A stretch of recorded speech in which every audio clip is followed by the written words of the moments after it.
obi a gene ni but the Sansa Blasters go for dwom ntino we say no enya re ho sem but disappointment dey obi a me nyuso abambuo who disappoint you obi anya umu na bam when you disappoint somebody you are unable to me nyatwi no want me what bu na bam I don't want to use that that contest no yes when you disappoint somebody disappointment can be animguase but woman ni daso ani daso sa there be when you for the daso na asa until I remember me use no say ana obi di thank you very much eti when you do this as a results we know obi be disappointed obi be fun blaster pa we there but that is what has happened and for me as a person they've disappointed me because when I got wind of the meeting they had when I watched Ghana play Sudan any ball now your boy you know I was so confident say you more up to that same game because about 60-70% it can get us a win but then we could not even replicate 40% of what we did at the Accra Sports Stadium. We had 40% cry, and a part of the reasons are Ghana Edi in Kugua. We 2-0, we show 2-0 emphatic victory in Pakon Enya also. So clearly a huge result for the Sudanese, but for Ghana we unacceptable results. We unacceptable. We are one person now. What can someone a man for tea? We are institution, my main friends are. Course, banana nam we so confident say Blackstars ebe win, Blackstars ebe win. Ona so me miss out. Say meetings afi passion and say boys na fi omuba ene vim ma wunya ye no. Say na yesi etie.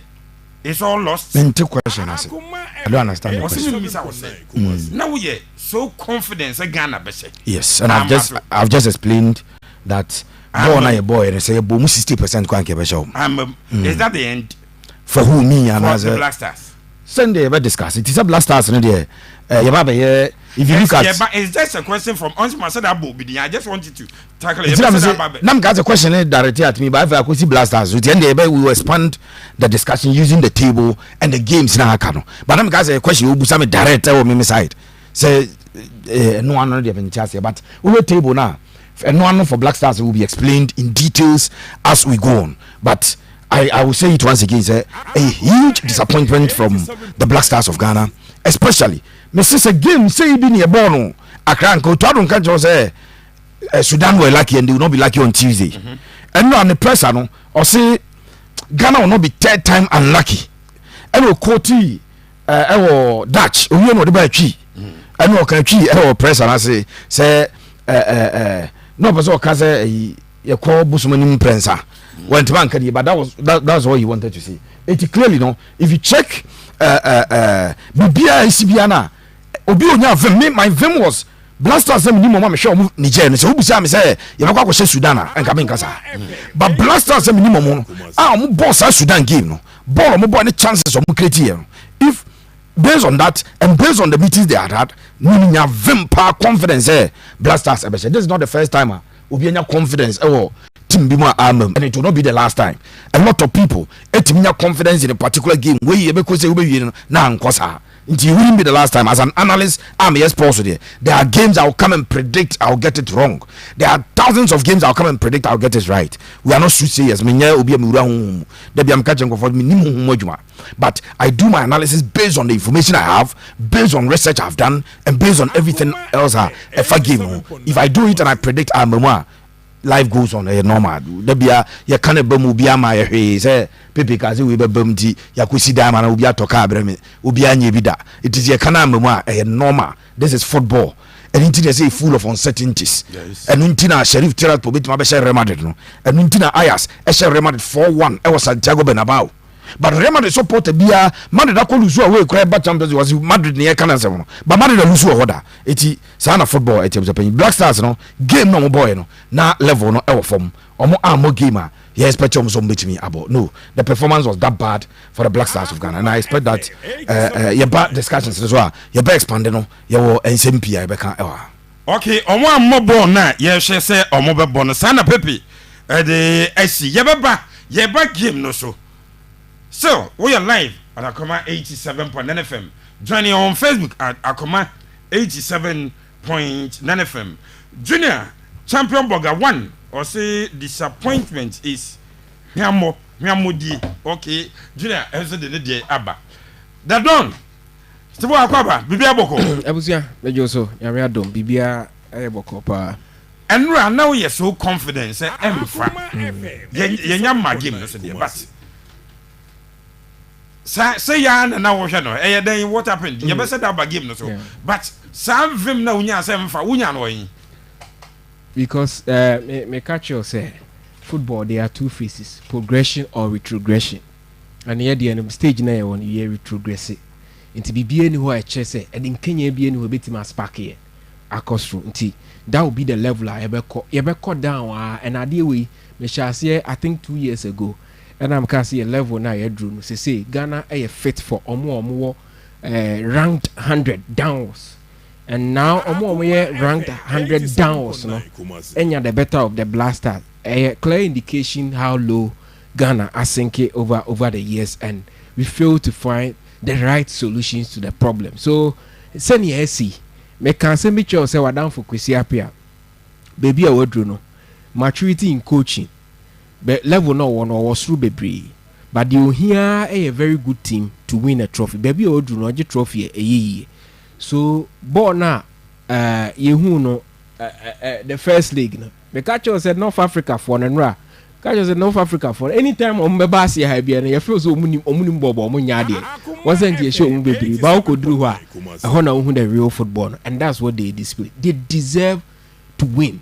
They deserve to qualify ahead of Ghana. Any business being at the Afcon.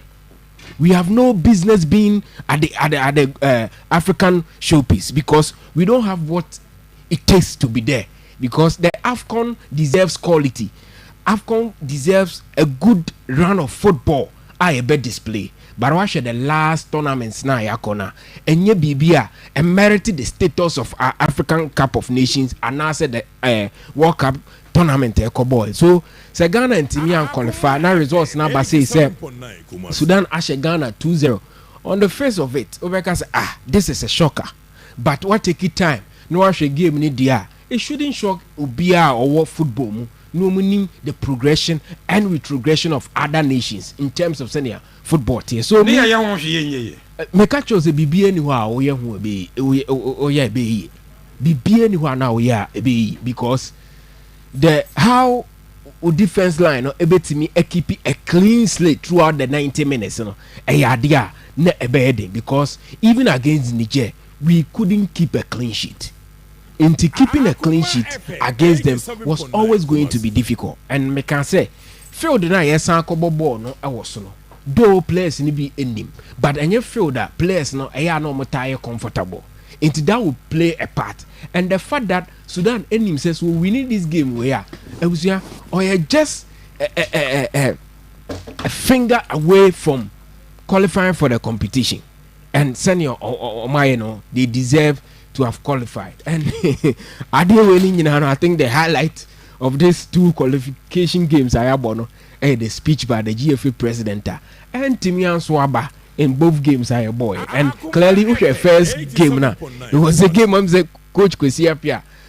The Ghana man in him came to the party and Senator Ignatius Ekasa after the post match and also any demean and someone no can say they had something under their sleeve. No but only she against the Blackstars Libya. Now for a country for 2 years they've not been active football. Or minor Kromunko Muda 2 years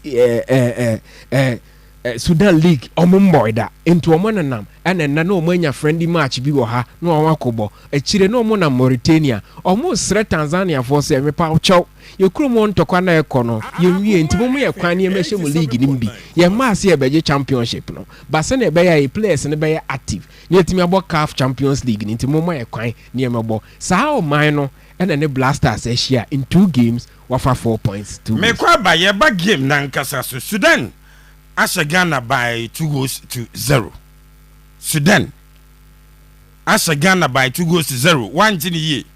game na ba na wie Sudan win the game by 2-0 baby am one mutie bia asem ye group we individual na uti a higher command 87.9 FM alote wo sida care motonro yes e wo VIP wa bibidro sabre mo bia atum dede amutie alote oni team ni nyina no ma menchia mo ntonso mission guys amo nyina no ma me salute mo motenase Saraf yes sir abomenyum no then what happened enra previously one is to nyina na mo of him say Ghana ye den enyeye savim no ana sa abam bo munya no he den is here she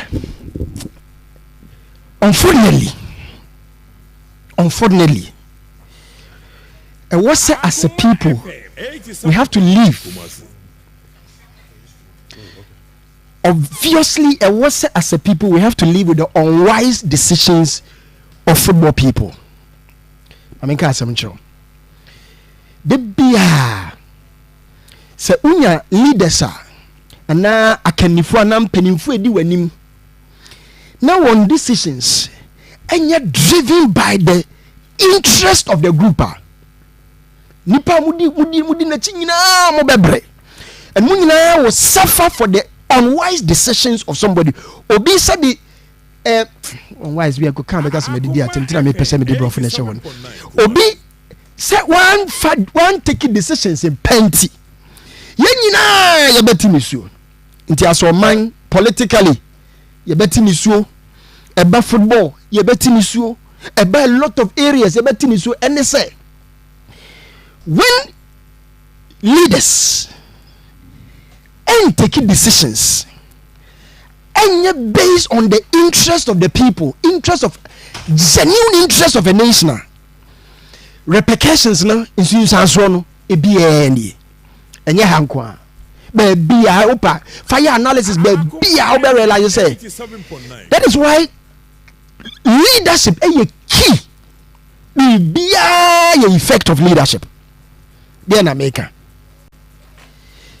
yet abedako say abedako ntena sin hwehwe coach mai in fact Otuado's first coming amanfo bebre no bia anya happy with Otuado's first coming ye kai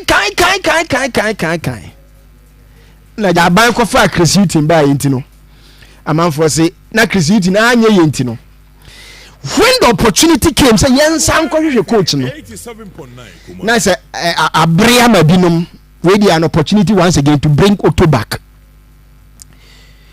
Otuado's career statistics win percentage 36.5%. Blasters the career statistics the win percentage 36 who can be our yebumwa I mean fama na efa to hono na me nkyerɛ wade make feel kra wonya there are some na ye ka no enye Otuado's appointment na based on say coaching credentials and statistics be based on be say me comfortable working with you me ni we here me ha me na leader me adwuma no me we here adwuma me ni there are people who take decisions like that me we here adwuma me pay me no here it happens or take decisions based on I say me ni je wo ho me pay wasem me we here adwuma I am comfortable and you know it is not the broader interest of the people but they are driven by the personal ego personal interest. Anytime I'll be taking decision be as the end thereof a disaster nana me de Otuado career statistics amount but what they never to tsunami fa enka asem bi na very important to me. Ya beso da yana fo anu si mame ya beso da aba game yana conclude o de oba yana fo anu si menka se jai kasa me oba me si yana fo anu si menka se jai ka I need a cancer more show no so unless I'm more yet. Me say, oh no, I say can build the foundation be. And now oh yeah, it maybe Phyllis and one casabio. No, wait see me. Asama American and I'm saying enough for one see. That was what I said. Yeah. Okay, thank you. I have command 87 point pepe. My memory so yemfa game no. Yemna game no so kakra. Na meba. Akuma FM 87.9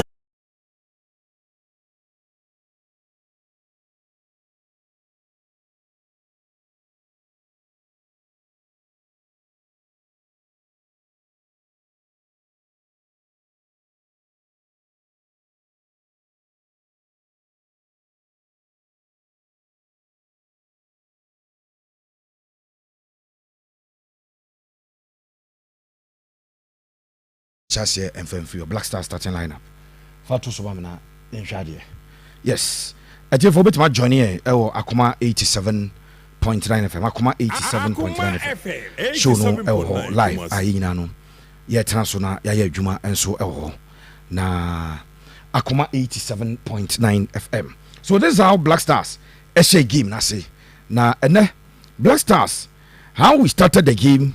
Once again, in my opinion, coach decided say or call for ade amaka ho asema say e better say ye benya a ball progressor e will show no so ye benya ball progressor e will give no. I've said it time without number. When we play without a ball progressor, there be a problem. We have a problem when we don't have a ball progressor in the game. But this is our coach, he decided say obebo ni game. It's goalkeeper Lawrence Atezigi in post, and Obo Alidu Seidu, and Gideon Mensah as the fullbacks. Into Alidu on the right, Gideon Mensah on the left. Then Salisu and Jiku will pretty as your central defenders 4 and 5. And fifth, you know, Kobo, a double pivot of Ibrahim Sulemana of Atlanta Bergamo, and Ode Elisha Ousu Ekahun. Then Omonimino Obo Kudus Mohamed, Ernest Apia Nyama, and Antoine Salom Semenyo, and Ostate Iñaki Williams as the striker. In this squad also, I predicted that Iñaki will start, but I thought Jordan will also start, but still maintaining a start for Ernest Nyama. Again, na me issue Elisha Ousu. So Obo Elisha, say Ibrahim Sulemana etranche. Obo is Ibrahim Sulemana, say Elisha etranche. But I said I prefer Elisha because as a Elisha tactically the ope the man and coach bia that one player we are there or person the team. But to sacrifice Ibrahim, I want also game or boy never ding at the coach, So still he decided to say more a typical number 8 will give him, and it was a problem. So in the lineup, still my issue with him. And as you remember the last time, our crown Thursday did not give so much to us. For me, starting him again, let me say a coach, ever started 2 wingers. Obebo Iñaki on the wings, no ball, Semenyo on the wings. Nanko started him as the lead striker for the game. Abraham said the Jordan Ayew, but the coach had other ideas and decided to say Obekono the other way round, which for me now me a problem. How she said the team. Now let's go into the game proper because game I decided to sit through the game. I decided to sit through the game. Never share everything. Game so I decided to share game and I had the benefit of watching the entire game. Yes, sir. No question women say Obi Oshe game in the first half, Ghana were extremely comfortable. Very, very comfortable. And if you watch the first half very well, now Obi I was supposed to say Ghana Benya winner. Amount that impression. In fact, Abraham Jerry did Spartus, Spartus, they know support to Sudan. It's not so trust Sudan, but or train. Now Ghana chef first go. Okay. Now Sudan or Snakosro. Now so at a point they didn't look like Ghana were winning score. Yes, in the first half Ghana dominated play. Okay. Ghana created the better opportunities. Unfortunately, Yantimi and Shebi. First half now Ghana also near 1.94. So Ghana winia. Now the 10 series to Swa. Obenya 19 series 40 pesos. Now Sudan also 8.56. So the 10 cities equal to so ubenya 85 cities 60 pesos. Omo ya de sabe omo enya abodanfo. Omo ya based on game na ekoso no. Eti in game then they are looking at the possibilities. Why not ball no obo no? Or shy ye. Based on that na nipa ko no e de sa also no e de ato nya sa ka da bi go for video musica. Now game no about total goal attempts game near boy now. Sudan 11 goal attempts and Ghana 7 shot at goal. They all bought Akopomu. Sudan bought 5 shot at goal. Ghana bought 1 shot at goal.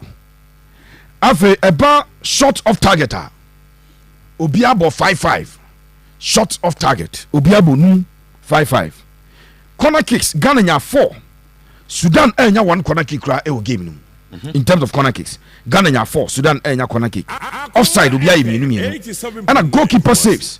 Lawrence Atiziki 3 saves and a Sudan a goalkeeper no 1 save in the first half. Okay. Total passes. Sudan bought 283 passes. 283 passes.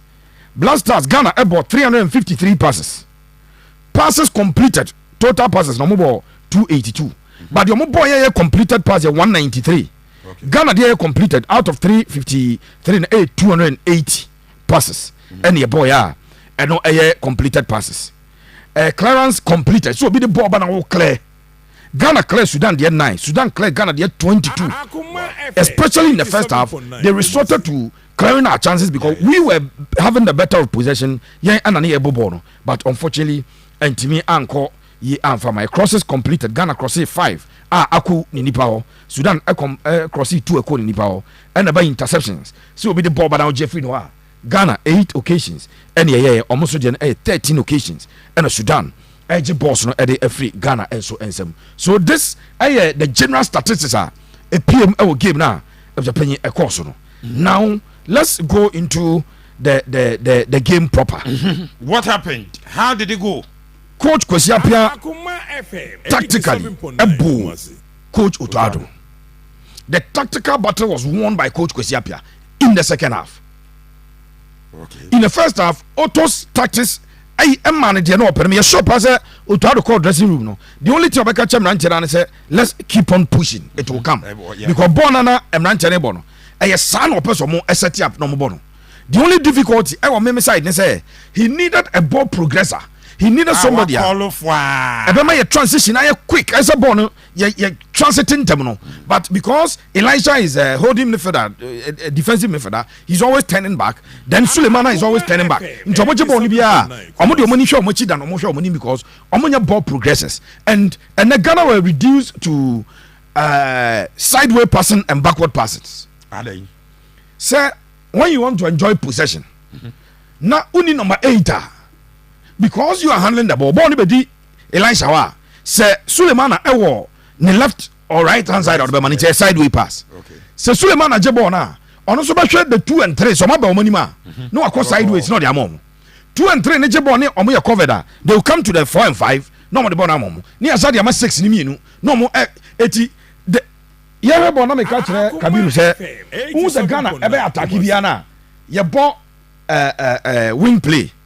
We were reduced to trying to attack them on the wings, on the flanks. But anytime we didn't build through the middle. I'm building through the middle because we didn't have somebody Obama control and transition in the middle. No, we were reduced to ball long ball at the flanks or near and it's Nyama, and I ball long ball near the Aquaria Abranta and Semenyo. That's how we wanted to attack them. But they were so comfortable with that because no more make you say omo laterals no 2 and 3 no. Omo join attack ni be Ghana any dominance in the first half no. Kwesiapia Emma ni 2 and 3 no. They static so they were there. Etiye jebo na ni abo e dey flanks so. Quickly omo player Terry no. What a player he is. Terry no. Or running back ebe number 2 no. Yes. Now on the other wings no Aisha also running about number 3 no. And we couldn't outnumber them on the flanks. Okay. And so you build there and into the statistics I'm catching no 13 interceptions almost free 22 clearance. So we have born up person the clear free or 22 times. No more AJ free and them. It is because either side of the wings you know, they had 2 men to police Ghana. Them place the person issue and was our wings on. So the wing play that we wanted to adapt did not help us. And I was expecting that Coach Otuado the mema the Ghana ni bia won hwebo ni bia hu no Coach Otuado so hu and I clear say he needed to start using the middle. But if you have 2 holding midfielders you can't use the middle. And the Kudus bibia opeso ye bia I saw a Kudus Mohammed who tried almost everything that obi a captain na nani abre epeso ye but try as he did he could not conjure a single magic because or conjure emfa or try emfa the entire emfa nyina and say omunya opportunity say Omo players omo so says no, and 4 and 5 no. We're able to put him in check because now omo laterals and pressure ni omo so omo nya support. In the second half, this is what Kwesi Appiah did. So in the first half, Otuado was on top. In the second half, Kwesi Appiah did not make a substitution to change the style of play and the system he was playing. Okay. What he did was to change the system. Maybe rearrange the simple. Yeah. So he call it realignment. So he realigned and they changed the system that they were playing. In the first half, they were waiting for Ghana to hit them, then they counter. And the first half, anytime Bia Sudan for the ball, and they buy Subiano. Now a dangerous moment because no more attack here with the counter attacks. In the second half, they decided to now also start play through the middle because they had identified say our middle was not working. So Kwesi Appiah decided say on through the middle. Now Yenhwe Sudan for a squad now. Oman no mo mfefi ono. Abrante di Ade Abdallah. Afe Al Tash on the say first goal. And Aisha no. They did a wonderful job today. Okay. Sha okwani mu a obo 4-3-3 Kwesi Appiah maka say he's a student of the 4-3-3 formation because coaches no mu adwuma Serbia for na or Serbia under them oni Milovan Rajevac. In fact Ratoma Jutkovic, Milovan Rajevac, ba kuno ba na fe say Plavi. Yes, Plavi and so ebai.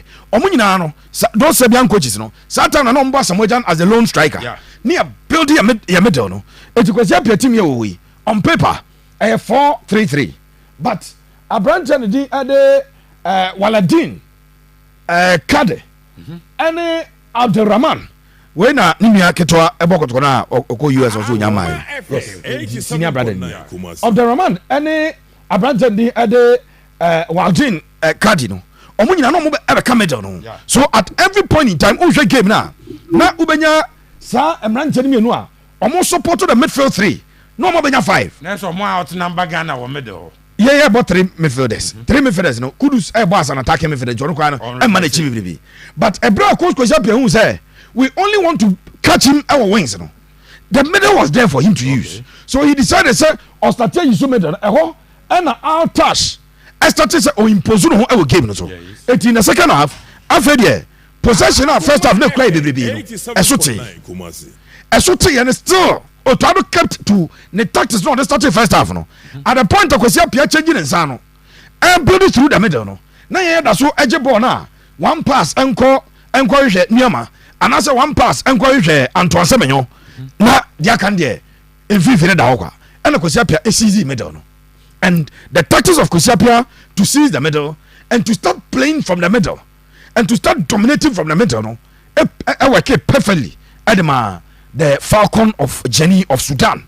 Kwesi Appiah did not make a player substitution. One year player said substitute everywhere, but he realigned and changed the system and the tactics to use the middle because apparently even though Ghana airball 2 holding midfielders, still as some way Abrante can use you on your sports person. So I say na Pepe say ball number 6 for me. So still and they were penetrating the middle with ease because. Yeah, but 2 players are defining roles for them was quite difficult. There were occasions ball be Elijah Osua. The number 8 will look at space and move. Yes. Elijah also will look at men and see none and revert the ball back because he's a number 6. And Kwesi Appiah identified the fact that our middle was not working. I want to progress. Aside they are not progressing, are stuck at the back because they want to protect the back line. Yeah. And so let's begin to push more men. And or redraw the 2 players Abeka 3 no ebenya 5 midfielders and oja only 1 player up front. When that ball was floated to Rahman, all he needed to do was to out jump our players and be the first obechi ball. Once the tika ball, that was always going to be a dangerous moment. Once the tika ball because now no more advance or middle. It has a 1 player up front, but with support from the wings. And it's a ultimate flexible now. And I'm going to give Ghanaians more an example. Once the target man bet me a flexible on first, or flick it into the path of either the number 10 and now say on Russian winger. Yes. Now time and Ghana you bought as a Mojan as 1 top. The other boy say near a versatile number 10 in Kujasamwa. And ne yɛwɔ 2 and 3 a afo ne nkumu mu di birika ɛbɛbɔ wɔ ni bi eti sɛ Asamoah no pagya ball no de ba na the Asamoah ya ne sɛ he wants to be first to touch the ball because ɔmo ayɛ training a mo bi ehun sɛ Asamoah flick ball na ɔbɛ flick ball into the pass of Kojo Asamoah anasa wingers ne baako ɛba bɛ pick by the time a winger no bɛ pick na Asamoah atɛn ne arani asa kodu box no enti Afcon 2010 ɛwɔ Angola sɛ ɔbɛkae a na Ghana for say one goal project deɛ ne yɛ ne sɛ Asamoah na enya twi ball no saa na kodi Kojo Asamoah no otu mirika kɔ a the ball will come back to Asamoah yes say go ru ya because you have 5 midfielders ni atum na you boy ball no yes sir. Now let me talk about goals na you consider those 2 quick goals and Alidu Seidu a disappointing even though he's been the best Blackstars player in the last 3 games and abono oh yeah then when we a defender now your chip ball no striker na dika di nanim but you are able to overshed a striker in him chance na you asay you so was serious goalkeeper now was serious number 10 they will start going or move start because either say keeper be no and I say oh clear ball Alidu Seidu being a right-footed player and a ball ato striker in him Alidu running abeshe striker in him still Alidu Seidu could not clear that ball. Now, comedy of errors leading to that goal. Comedy of errors. Alidu went to man club on now. On also some striker and say opportunity. In fact, striker and quite opportunity. Alidu and a play or then 9 left boom. I call play ball. Yeah. Now, Lawrence Atizigi, I'm sure Atizigi Babons no Kataneni. So Atizigi in Katanenia, a boy, you just come and pick it. I don't know about Kataneni. Because the striker had been blocked. Be my bedin him.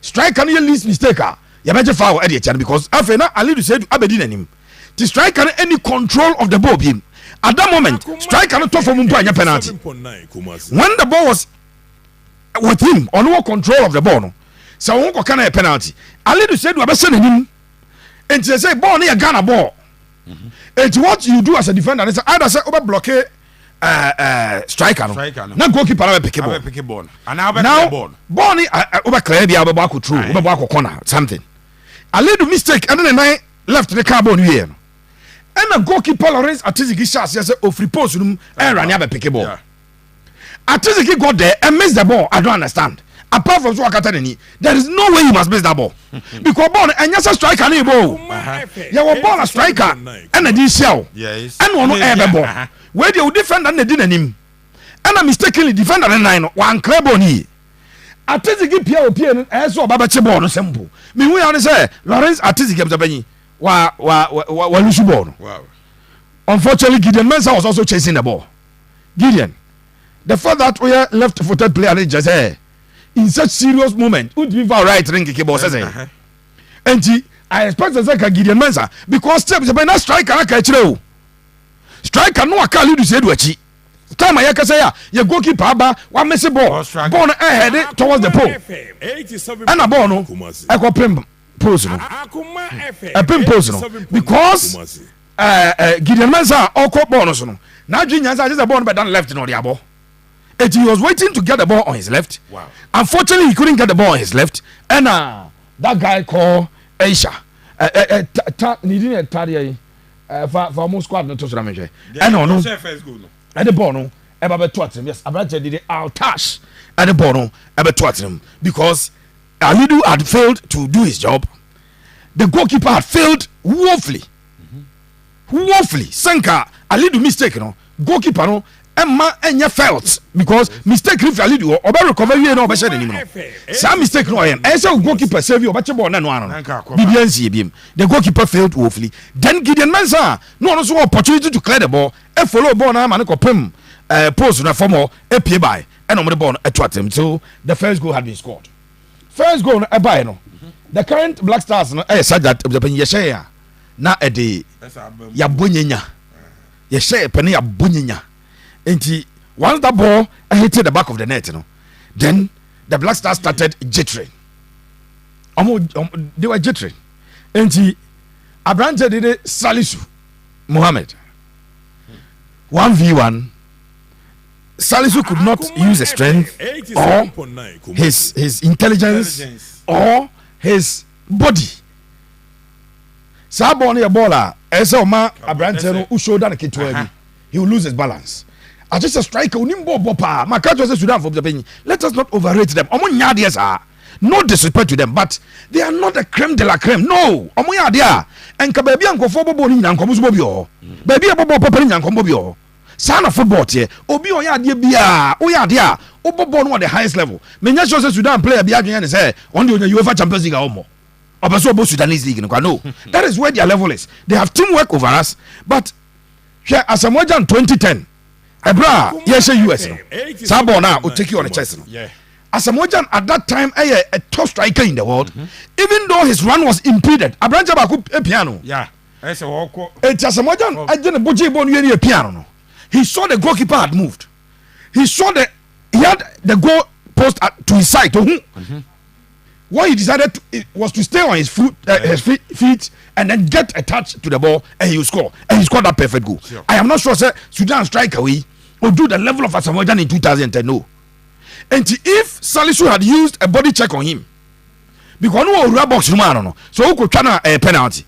But if he had used body check on him to check him and to make him lose balance or lose balance, then I can also any problem. But acquire 1v1, he failed woefully to deal with the threat of South Sudanese player, and also at the ball at Tuatrema of the second goal of the game. Then at that time, Blackstars deflated. So time they say, it deflated, and then they started passing us out. Kusiapia, say, oh yeah, Juma. Now, apart from some defending, no ball, no so ball. It almost started self here. One passing ball around. We pass it now. We are passing almost started some ball. Some master game now. When you are leading comfortably, you are able to do because they were leading us by 2-0. They had that opportunity to be passing the ball around and to be passing the stars out, and definitely that is exactly what they did. 2-0 for Sudan, a well-deserved win for the Sudanese. Well-deserved win for the Sudanese. Ghana it deserves a lose because when we get opportunity, we don't take advantage of it. They take advantage of it, and so my general assessment of the game. We'll come back to the specifics. Nanu bina mobile voice view ha na menya shoman kanche leti wo nyama me. E bracket ka say we improve Ghana football no. E wa ha because that day I told you it is not true. I factually incorrect. We'll do all the analysis. You have heard Blackstars and how we've been failing over the years. The fact that Blackstars you're failing over the years and the fact that we have no plan. The other day we catch us say baby I'm a young born now. You buy intervention. But the fact that you need plan, you don't see any plans. This is our plan to rescue the situation that we are in. This is what we want to do in the next 2-3 years to change the narrative. We don't have that plan. Yes, sir. Blackstars, I think it will be a blessing for us when we miss this Afcon because another make catch you. When we had that problem, I qualify for World Cup. You know if you see a problem. Near a World Cup aba, near a Afcon. Afcon near Koina and but because we qualified now, ama as a problem be anyhow, and we work up back your money brabre. Work up no some person ko bi no. E better say this Afcon we will lose out. We will miss out on this Afcon. We will miss out on the next World Cup. Then somebody will now begin to sit and say no, we must plan for the future. But we'll come there and we'll do that analysis. Pepe Suarez and I watching in Cam. Me basketball. I come 87.9 FM. Now, me bisa the absence of party affect you. Then 87.9 question. Blasters no. Yeah. And then say, Nanki beat me something better. So, but before that, mama, yes. Oh, for phone is here, star 439 hash. Star 439 hash. For phone is here. My name is Momo. I China ba. Yes, Nanki because Momo is down. We are Bibiana or ya code name. Network near down. It's a vote near problem pa. Minim say aba. Ubetimi entimi and lodu I needed to withdraw money for somebody. If I could be I since one send message in country say if it's a problem. Star 439 hash. Na afi yɛne wo nso adi dwuma no kae sɛ wobɛdi sika a agye sɛ woato bi star 439 ha select akoma fm fa gum 545454 wobɛdi sika ɛwɔ show no so bia ahaya akoma 87 pɔnane fɛ meba steve hɔ ne mu meda me ho abasisi a Wait, Jovi, travel for job and estate agency. Travel agent can see a party in Portugal, Jovi, Open Canada, UK, Australia, all the single state. We have 62 countries. So once I open so quick, man, quite dear, Jovi. Shefia Mijina Munina, Jovi, real estate. Open Sasia, open the auto. Now they and they do to conquer Buchek Okoyajuma. Yasho Hifa, Atonsu, Kumasi, Monaco, direct opposite of the old MTN office. Obafre, Accra, Medina main station, Echi, Old Macomono, adjacent, Abrosebi, Yasho home called with that plaza. Yawasiepe, Takrade, Maka Circle, second D, Trotro stage, Tachim, Central Market, and Tumafua, the Swa, every woman on it, opposite of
See a real World Cup qualifiers no Ghana you put your boys 87.9 technically you maintain your such changes biba by your game Simon game nankasa yanshadi.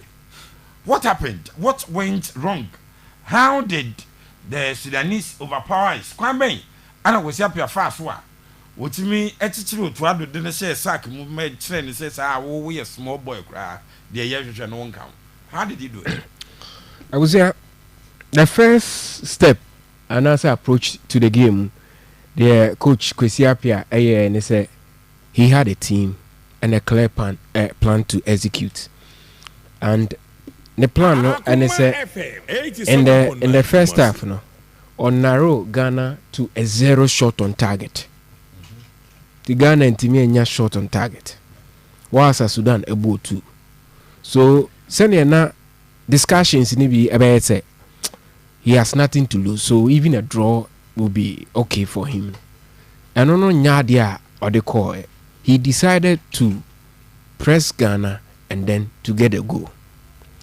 Now for Otoado, I don't know what happened, but the agency are not Ghana SSI anka you expect in a crucial game e be determine whether you be to us one answer possibly be free mu na yan qualify no me hu sa agency ni wom and minim ni ntia an happen sir because na will be sir now my lineups make I say is a gamer the coach here a win at all costs and unti I was say or the experience no a blended the other threats I on up front into here now I was calling for a front two of Jordan Ayew and then Antoine Semenyo. Now Inaki so above from the left side. Yeah. Now Fatah no operate. But coach, you know, he had other ideas. The entire me calling for Jordan. They say he has the experience and he has been there before. Nanko Beti made deliver. And the game I operating as number 9, he came to the party and delivered. So I was hoping say sir approach, you know, any organization, you know, any edebeko. Now you call another game one. Yes, Uncle Bo, a too defensively minded Methodist. And in again, now me call it for Majid Ashimero together with Kudus Mohammed. And then Nasulemana and Nasa Elisha, whoever be the number 1 anchor no our. Now the defense line I led to every loose ball. But I was young man to me and in football, strategies need to be very coach be or in a way to defend the team, no. The option here an ultra attacking mode because so to me pin to own half na ball no emma ni area na and also in itself a defensive mechanism. So a team here free kicks, corner kicks and potentially penalties a way to win a game there. 87.9. I was thinking say you be corner ya impose you so much. Into no okay I make can say it's a game I'm expecting the Blaster to impose their dominance on the team to force them to make mistakes. But the Stars of Ghana, unfortunately, they couldn't shine. Until moment to me, Uncle Yanisa, I will give them. The Sudanese, take a cue, and among your people that studies Ghana game and how we operate. Until they in the first league, you know, a typical semblance of the North African teams in the bar, many local teams in the bar. Sa na esi. Oba relax as a game no onimbo. But we mistake no opportunity in the bar obeshe. That is the typical style of omubo. Into one way we be jumping to the conclusion that omunye team omoya. Then again, yes, stress it. Team omoya no necessarily. And yet team okuta a name so. And your team or what a plan, a cutout plan. Ultimately executing it to perfection. And then the desired result. And then the team. So you can assemble names by a squad, no? But necessarily and translate it into a team. So when the teams here, they have a clear plan. At any point in time, somebody is covering up for somebody. To almost share like a chess gamer, obi anywhere also jina. Now we see a second goal na you consider. Was it the first goal? Go Bernard Blasters are considered in recent times as Esano. Who said no? Me making reference to the fact that Central African Republic ever shared 3 goals for Ghana. Yes. Now, there's a lack of concentration and communication. Our back line now, a committee, even a goalkeeper. In the first goal, that was the same thing they see here. The Sudan for first goal, no, because her first goal at Central African Republic, actually at Ghana when we won 4-3. It's exact copy of that goal. So because when Ghana tijina no open national, enya debut. Enya debut. Because team now who den the abusia make us above fem enya ne anya say me a prophet of doom. But we are here analyzing football without emotions and passion for whichever team or objectivity. Any of the edge, man. Even after conceding that goal, yeah. Na because what do you mean? Boys nankasa on the no muntimin bibia. It was a deja vu. State of paranoid. Yes, in a B, some BCB. So be anywhere or your confidence. Makasa home, I was here. I deal with me. Was a bit controversial on your space and on your Facebook space. Say, your players now you rate you almost an. So you're very sincere. No analyze what we hear. Only your players was you rate you on the level you rate you on. They are okay. They are okay footballers. They can sometimes they can give you good moments. But who rate you as against your stars be a yenya da in recent years? I know what they bring to the party. Women know them because Makase. Ekoso. A lot of people. So what we do here. The woman say, me can say your boys we know. The difference between women and Muntari Mutim and say when the goings get tougher, you get somebody or bet you then say a star no one. But this team you wouldn't see that. 87.9 Kumasi. It's in Kainaki Bay, Emuya there. Samoa against Algeria when all hope was lost. Who said there be any chance and they will make it a chance and score? Unfortunately, and no be na your side where your group where a binim Sudan should not be ahead of that Ghana was a struggle because a team no cry disjointed. You are rest assured they say there's a spark somewhere. A bit to me I so at any point in time in a game. Unfortunately, the team cohesion and the bond as a team spirit, individually, they are also more at the bar and yet a team effort, So how are you going to survive? That is the major problem. And Yasha DB check consistently. Yasha check. Sagana is serious. Why should Atizigi be our number one? If we are being serious. So teams now show there's a weakness in the Blackstars team. It is almost desired they say they will come at Blackstars. That's where we have problems. Now the sad story of our qualification, how many matches any about now? 4 games. 87.9. We lost the first game against Angola 1-0 at home. And you call Niger no about neutral venue. Ni krom wo park be anywhere fit for purpose. Enti CAF catch and say ombo no Morocco. Onko pe baby no choose Morocco. Morocco the game no end 1-1. Yeah.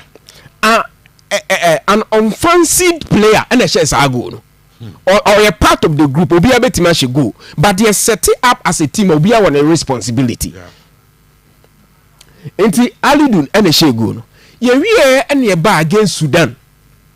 Sudan yentimi ashego and yasanko against Sudan game.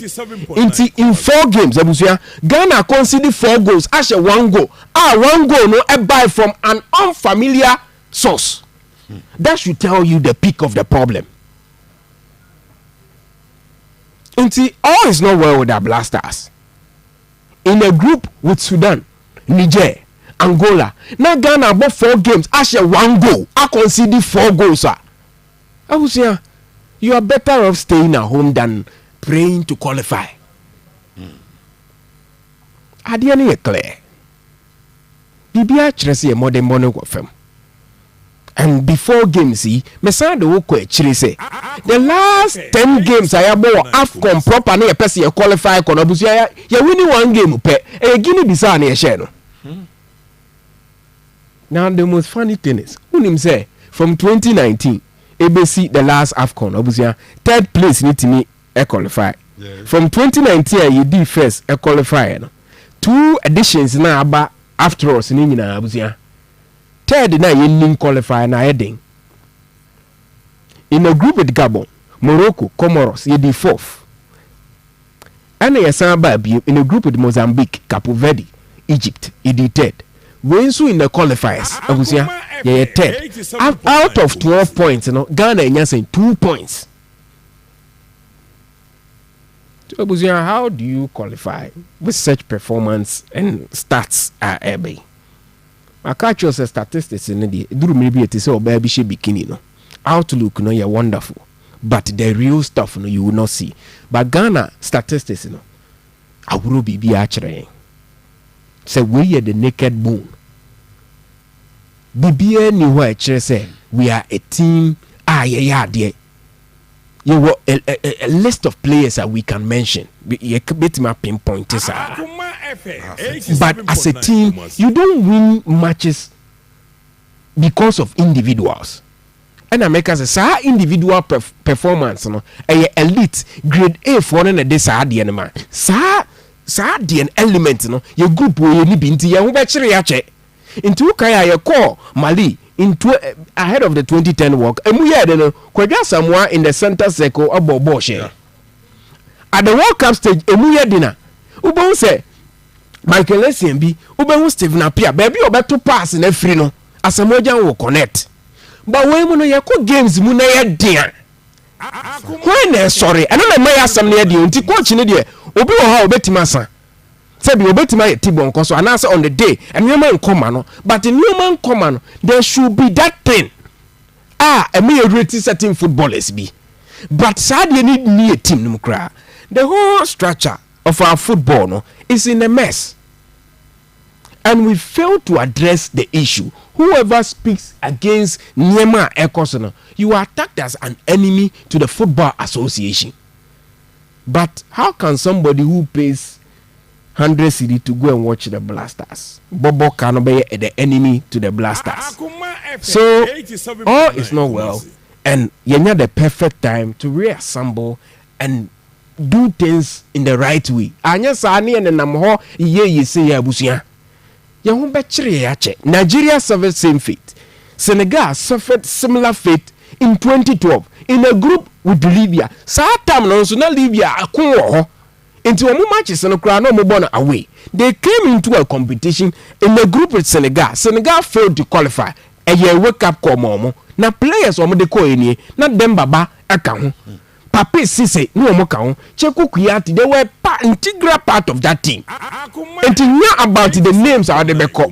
But having that clear plan, any team effort, that will give you results. Because when team in Kasa in 2012, na Zambia team no de buy and Papa Chen Ivory Coast. Papa Chen a guy announced Ghana team no the call. But they had one thing, that is that the cohesion in the team and the understanding in the plan of the call in the competition. And the AD omo successful. Steve, Medasi. Higher Comma 87.9 FM. Osabu Japani, I strongly suggest that our next two Afcon matches should only be played with local players. My reason is that it will save the country some amount of foreign money because we can never ever qualify. What a disgrace. Should Utuado be allowed to continue? Saint wants to know. The great saint. The message our the Abba any openi Yajoso Zakov Muhammad. That's a brasame Bridgia Bo. This is not our Blasters we grew up supporting. In fact, I am very sad this evening. Nothing is working for football in 2024. Kate Okreku has let us down big time. We Zakov Mohammed the birthday boy on dia odi abanye kwame dakwa ewo Yuki Liz kwame this was abusia. Look at the table war. Sudan only needs a point to qualify. Based on today's results, Angola has already qualified after 3 games. In my opinion, it's over for Ghana. Kwame dakwa, formerly of Ultimate Radio, kwame so dia or the Abashu no so any Emmanuel Jr. That's the same. Brasame, good evening. The Asian Appiah and Jan era didn't win us trophies, but they won our house by winning games like this with huge margins and maintaining the standards. The Sudanese just made use of the spaces and the long balls. This era has nothing to offer. Officially, Ghana is no longer a football nation. Yes, Emmanuel Jr. or no so or the Abba. Mami show Matonto. Denver, Colorado. Or stop discussing Keto Kreku's Blackstars. It's good. No appearance fee for anybody. Kwesi Appiah is no matter Makwe coach like Utuado. Every day double pivots. Matonto, anyway, if US of A, Denver, Colorado, and Odi free. Haba. Jet Waso was a good afternoon, my champion hosts. I'm watching the best sports show live from Amankwetia. Blackstars players are hugely disgraceful, and Coach Otuado is tactically bankrupt. He needs to be sacked immediately. Ade Emmanuel Dienye. Sanso Enna Wonder Boy Edway for Paris, France. Or say good evening, boss, Senior Pepe, and the crew today. I'm very shy to be a Ghanaian. Latif Abdul Lenica is watching the show live inside Sabun Zongo. Coach Kosiapia and Ignatius Osefosu have shown professionalism by beating Ghana by 2-0. I remember what they did to the national amputee team, and their God has worked. I am very, very happy. Okay, yet also Osi Pepe needs to apologize to Akwesiapia, a matured coach in the game, and had such confidence in this trainer scout ahead of a coach who knows how to play qualifiers. Akwesiapia has shown the trainer scout where he belongs to. Samuel Osei Boatin die Enye. We or say they should dissolve the team and shed the jerseys. Daniel, there was no way Ghana. I said there was no way Ghana was going to beat Sudan. Awesiapia is a proper coach, not a scout. Percy, and Ediwe Abba. Ghana, we don't have a proper coach, and that is why CJ. And so dear Enye. Or say I am Louis Pascal watching from Dunkirk. Pepe, the best sports analyst. Sir and Louis Pascal. And so Ediaba, I'm watching you live from Germany. Pepe Suarez. Fire Ghana Blackstars. For me, more fire. Isaac Akroma and so do Odiabeni. Sami is still looking young. Watching from Medina. I used to say at Nyanchanasi in Kumasi, Samuel, Bugri, Ismail. Okay, Sami, Jana Dumo, Adumna Nabi, Egusua, Edum Yeno. Pepe, Mamma now was so beautiful. Before Jababa, how we got here. Say qualification to saying with this victory. Sorry, with this defeat. With this victory for Sudan, it's wrong. Victory for Sudan, wrong. For table not to na avi yenya juma. Why? Na yenko yedim. Yes sir. Group dynamics. Na clear say sisi aye ka say Angola with 9. Omo a game no ebe chance 4 binim so ma chance a omo bo. Then Sudan. Obo Niger. Sudan akọ 7. Ghana 2. Niger. 1. Nice Niger crab is ya home. Of course. Wow. Young fan to just say Ghana. The best points we can accumulate is 7. The best points Ghana can accumulate is 7. We can't move beyond 7. I just said will be protesting points my. But born there, yeah, Bono, the best we can get. And see sorry, 8 because we have 2 and we have 2 more games. 80. The best we can 8 points. Yeah, 6 points near the 2 Nakawa. About 22 minutes. Angola Shabako. Tiaka say Angola 15 points. And Sudan was 7 points. 12 points. And Ghana was 2. Yeah. Niger 1. Ghana 1 no crew free Ghana. Say say assuming Angola ebelusu game we mpa. Ghana entimi sign Angola in terms of points tally at the end of the table league na yebo no. Yentimi sign omo. Angola was 9 points. Angola 9 points no and no lusu a. Niger ebetimi aba 4. Na Niger with 2 games obo obetimi akwa 10. Na Ghana aba the moment na Niger ebelusu no kire say Niger omoso entimi and qualify omoso out. Ghana, the best we can get 8 because there were 2 that are. Yes. Assuming without admitting, because I know we can beat Angola at the 11th November Stadium. That I know we can do. And near 6 points. You need next 2 games. You have 8. Yeah. And no maximum points we can get in the group. Yeah. So Sudan I was 7. Sudan's 2 games. You 2 now. Yes. Sudan only a draw 1 point per. And let me explain. No, 8. Oko 8 na Ghana we need 2 games about 8 ah. You be go check it. Oni ni share no. Bibia mo bro so. Abebo draw home. Yeah, say Sudan e group we mu no. Sudan for as 4 goals a concede 2. So group we ma ye kai Ghana ya concede 4 goals as 1 ya -3. Sudan were +2. Enti Sudan enya 1 point pempo abeka ne 7 no ho a. Ebe enough to secure qualification. Wow. That is when Niger MSH Angola enya 4 points. No 2 games no benya 10. Yes. Almost lose na dia. No almost no. Almost 6 points become the number 7. It almost out of the picture. And as we speak, almost down by a goal to nil. Yeah.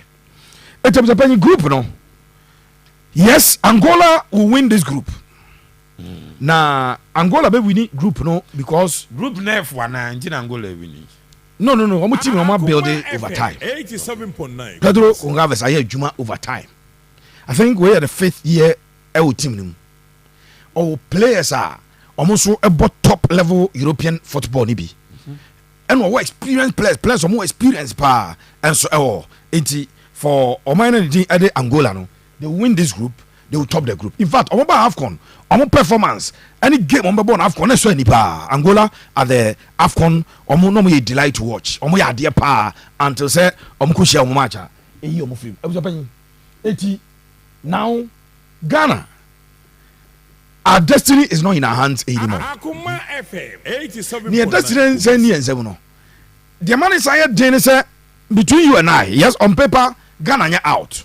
But minu mienu e din komo ne aka no kra kire ho. Na Blackstars players enim. Sabre Ketokreku ene general secretary mo ko Germany ko hwe Ghana under 20 ene Germany under 20. Wo mo anyina enim say ye de no kra ka asema.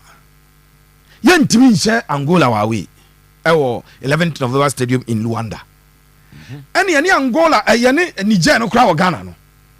See about said ye boy ya be say draw. Enti our chances of qualifying there as slim as you can imagine. 7.9 Kumasi. As slim as you can imagine. Akuma FM. What is interesting? 7.9 Kumasi. 2 opponents are Ghana number 2 opponents are Sudan number. So Ghana ewo a game at the Accra Sports Stadium Against Niger. Niger and Ghana ewo a game at the 11th November Stadium in Luanda in Angola. Sudan ebebo Angola ewo Benin Stadium hayi ewo Matia Stadium in Benghazi, Libya. Na Sudan akobo Niger ewo neutral grounds te said your moboy. Enti 1 win for Sudan in the 2 games. Akuma FM. Ebe ensure 7.9 total qualification cry. But even if they pick just a point from the 6 remaining points, now the omoko 8. Ghana no kwa yentimi ma 8 ne kwa ne omo e the 8 no aba be prebibi. It as it stands on paper, Ghana enya out of the competition. The contention to qualify for Afcon 2025. But the betimi aka say wo hwe krata no so. Na wo hwe performance. Enti our performance now the kwato krata ya da we so a. E clear say see e pedi oba qualify na yenka ho. Akuma FM 87.9. Ye pedi oba qualify na yenka ho. Angola any ni coach no ebedi first e group no mu. Sudan ebedi second e group no mu. Ya nhwe ye na Niger be share kroma de Niger be di third am yare. That is the sorry state of the Blackstars and the current table na there. No any dynamics are current qualifications na qualification na ye bonum. So Blackstars to qualify no odd just say ebesia factors e be menasi no e do so bebrebe dodo ansana e bia sa factor no factors na bam ama Blackstars a qualify. But on paper there, because Sudan ewo 7 na Ghana wo 2 a Ghana betima ko 8 no you may want to assume oh yeah nkrata so dwuma you betima fa say bia Sudan ebe lusu ni 2 games ni nyina wonya point bi abiem na ebia Ghana so are winning the 2 games nyina na obenya 8 then Ghana can be second with 8 points. Sudan will go home with 7 points. But eno ye ebia dodo the scenario wild case adia to say ebesi obsapani the possibility of it happening no we call the Leicester G League no na no a bigger possibility change say Blackstars ebe qualify because sankaye ni Sudan na ebo a na because any ye shena na say nyon uni ni match bi na no wo match no out of 6 points Sudan FA points no 4 Ghana for 1 mebo out of the 6 points you know my battle from now no Thursday ebesi and Tuesday Thursday Friday Saturday Sunday Monday Tuesday in the last 6 days as a 5 days boy you know my boy na 6 points dey go so kwasi apiasisa 4 abonobo Ghana fear be 1 eno kura 1 no esan say 20 dia shey botom back pocket was out to be every into. So if you look at the group dynamics for Blackstars to qualify extremely remote. But said make us crata so paper so there untimi say Blackstars and qualify. What may happen for the Blackstars to qualify no very very odd, and we don't expect it say Blackstars better that we begin to plan have a certain plan that a bit pay. Oh, as it mean a planner, for now we don't have any plan. Our plan is to gather the boys to play the next game. Yeah, planner and say next call up no da ben buying any akwaji free ministry or you try to take send you no maba near hotel near from yeah about that say na yakoda near bo. That's the plan. But see what plan say we are looking into the future. How are we going to affect our game positively? No? That plan of the Benny, I am yet to see it. If you have seen it, you can share it with me. But me, who's our plan? Be the minimum say, and can we match with about run as we need, and can all the energy in November because November is Saba. Yeah, 11th between 11th and 15th, 16th for no near Sabo. Nanka, sa energy near the reorganize your mona banana question mona. Aha, near bo. We are no free man. You need plan and. In my next discussion, I'm going to tell you why we will continue to suffer. And now, I say, my disappointment is not just with the current results now, but the fact that we no plan. And it has so be anyhow. Yajia to me said there was a problem. F to me said there was a problem. I said, would you to say problem or why now time is all per plan? Yajitum that me who say Yajia to say a problem. Yeah, these players. Even 4 of them cannot play my team. And the Musa Fedier, Sanya Young Kwani, who's a problem. For the FA president to have told the Blackstar players in their faces, Omo boy in Niger for the 4 entities that you dreams. Yakubu no bwana 17 Ghana. Pakwesi Fabian. Yeah. You are born in Yakubu no na mutimi no mo. Enti sa da no muzo okay afi de keta be kan ho de job keta me ma ne be kan ho ne say ye can no see tan nipa no see tan no tu be ka bia na say wo tan ho ana parliamentary select committee he went to defend say obi use the word Bismarck Blaster nya Bismarck na this is the same team in March or share Central African Republic or ko share Mali no e no e defend it the penny group in there say the CTC no Blackstars on paper enya out because okay yeah out just say all possibilities say here free but no kura pass here for no kranka sem there any ball na here but bibia nche say ye ni Niger okura mu ka be show mo no akosha Angola eti ena se ye bet ma se Niger asha Angola Sudan bet ma se Niger asha Angola because Sudan ya de chen ye eti say ye timi nya ye bet ma show mo de mo so be say qualify. Congratulations to Angola for winning the group. And I'll congratulate Coach Kosiapia for making it to the Afcon. Omo ever qualify. How did we get here? Now, how do we get out of this? Sally Obapa, I learned that blaming Ayus every time is over. Bullet free for Ayu brothers. Ayeka. Good afternoon, Abujapani. Good evening, Abujapani. Ali Seidu is never a better player than Lord Amwa. Look at the goalkeeper too. Hey, Atizigi. Comedy pa today from the Blackstars. Did you any qua? Lord Amwa on him, but it's Ali Seidu and Kuni Kroma. Lord Amwa, may Yadana pass on him said to see. Oh, no, Ali Seidu 10% to Kraunuro. Only Mubanku Niha. Abusapani, me say, don't think that people get to the top by chance. E woni pa bebrebe dream. Oh, Steve O mo be o mo titi ni wo wa. Bra. Bebrebe nya opportunity na Steve O munya no wa sane chiko e. Wantimi. Entino yes, we are all blaming the boys on performance no form. Abusapani, Atiziki was up but Oda Sengalen week in week out. How many Ghanaian goalkeepers in the whole Europe almost that ball? Now how many Ghanaian players kwana Broni ba jene so person to goalkeeper or Ghanaian goalkeeper? Eh fa no mo ko.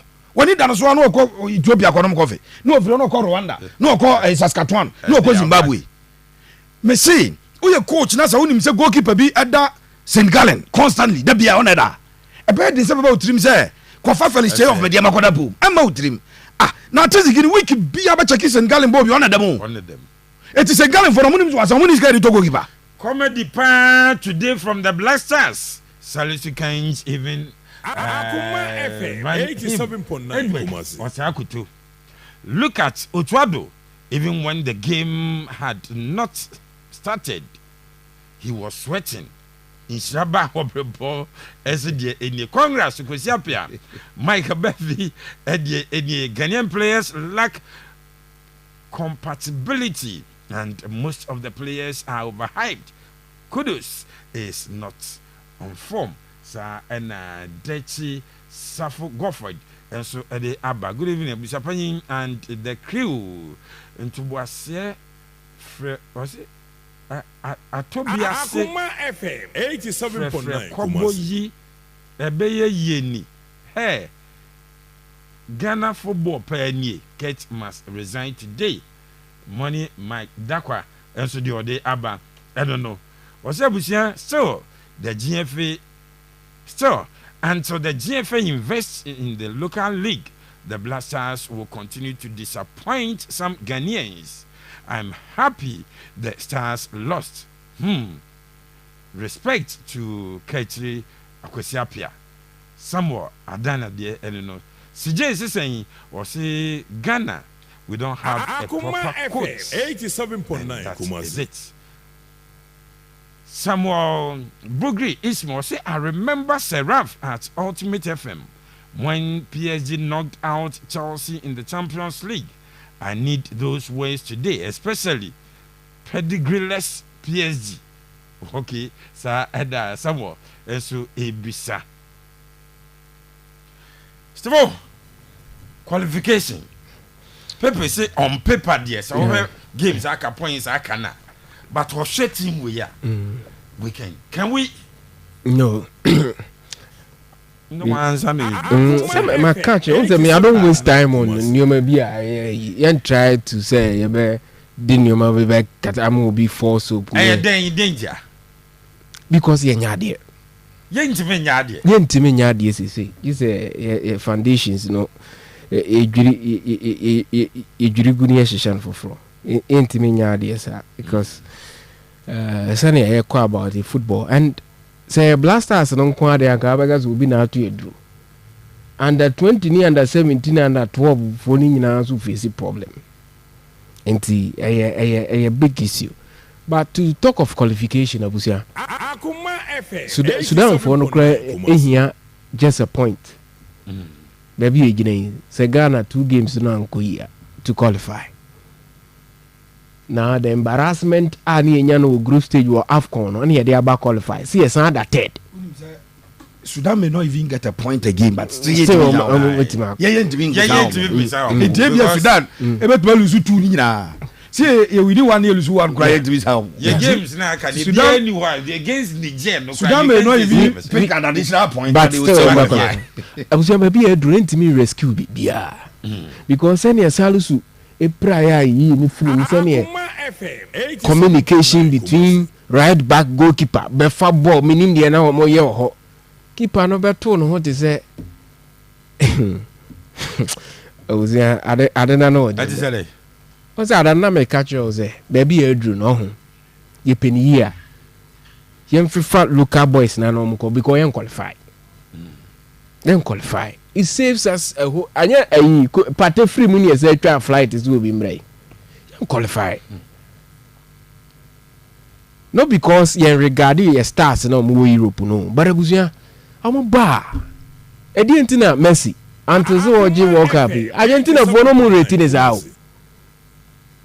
no more rating Maradona adentia national team exploit no more the year no more regard until you can be Kudus playing the best of football for West Ham so who partner wa Ghana our former I do not think say you bet my rate too high sir because players be aba na ebi mo kra de mo club side no mo nyade but omba national team no more you performance am de mind very sad as a Ghanaian but menye too sad menye so disturbed about the happenings in the Blackstars. Yes, I'm very very sad today I don't know why. 87.9 because in Sudan aman bia 2 years ni omukro mo players no mo nkohoda because ekon wo ho a ye mo league omukro no mu eno na ma de no eyeya no ye mo league omukro we obi park no makosere ana o masere o mo nyonkofo arabfo mo Libya say ne Ghana na ebo mo hwe bi man ana o mo ache Blackstars players a o mo bo EPL French Ligue 1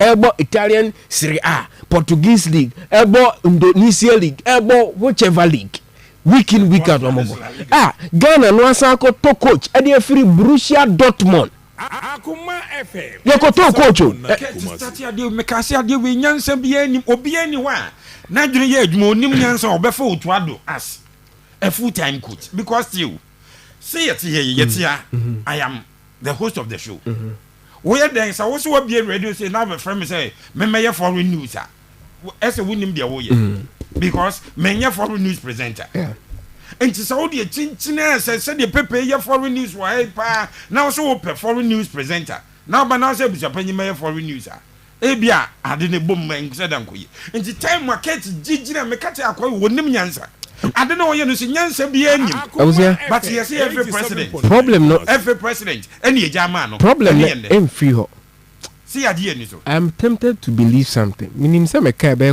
quite controversial I feel say Seraph was in bia oka you overestimate the competence of certain people I'm saying Crawford no run here football ya adwene say omunim bom enye bom nko nyansa nso mo nnim nyansa because enye bom nko ano mo nnim nyansa e dey empower na be convince say from a new may happening here before World Cup you call World Cup after World Cup the CC nyina then Otto is the right man to solve the problem 87.9 club B I'm not sure so omunim bom at Dortmund Otuado was being used as a scout. Yes.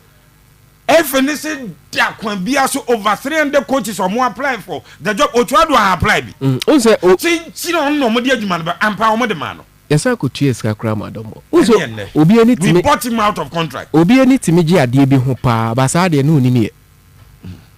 Inti that's the point a conclusion I can draw. We share the FA. Send your muka say give football to football people. When 2019 the normalization committee winning the last body of winning match in my Afcon. The last body. Running friends Lucy Quest. Winning the last match Ghana winning or Afcon. Only Kofi Dr. Kofi Amwa. Winning the last body. Omone Ghana drew round 16 stage. So Senior Ketemo went about changing managers and then bringing the same manager in. Let me be say what's so special? Is it that you are communicating to the people that Yejia Tumse foundations no nyenti ye sha here? But the societal bit of it in NSA. I feel Otuado no able grow in the sports in terms of being in the dugout, facing pressure. I also change BB. So Ghana theater near per se yes rediscover yourself. You don't rediscover yourself with somebody or a rookie. So articulated truck no akoka ni ese papa bi twiti konti ono ne emfa na no meyi. Any GS ni different. One problem no. Ye ditch ni mu. And you person sorry.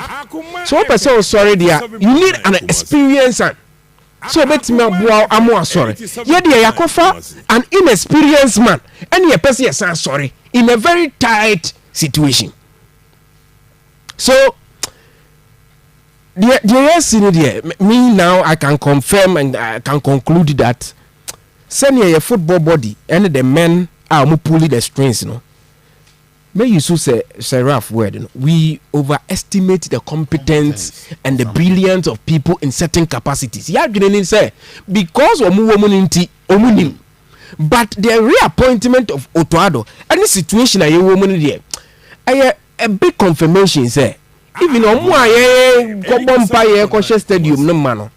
Omuankasa ball omunim how to manage football na ankasa yes omunim because unima under no circumstance na situation say senior surgeon consistently why pa Germany ni e friend no ko surgery Ghana hakra papa no friend say akoma Dr. Frimpong ono no ho ni afro bi akwala bi azo owie school no ya attachment to baby situation no ye critical no critical situation no yes sa akwada no ne mfa me face critical situation esra mpede fo mo fa we nkonyansa na mo nwene na reza ade ne bezi so a kwa homa no so kaka mintie afrefo no so kaka about the case and send a paper me ba so ne ya hye yenya den or say obede or say sacking the coach doesn't solve the problem. It's time for Kate to step down because he appointed the coach. In fact, I'm really sad. Say, Obede, Brian Oraho, and Yasam Gitwa. I would do. Dauda, I say, Abusia, good evening. This is Audophobia. Please, I beg you, no amount, or say no mathematics can qualify Ghana. Ayaka pipi more fire sana udu enso ediaba I like to see saying or say oh Ghana I miss Asamojan Akuma FM more fire I like you that say mama call line no say kakra mesemo enya atem didie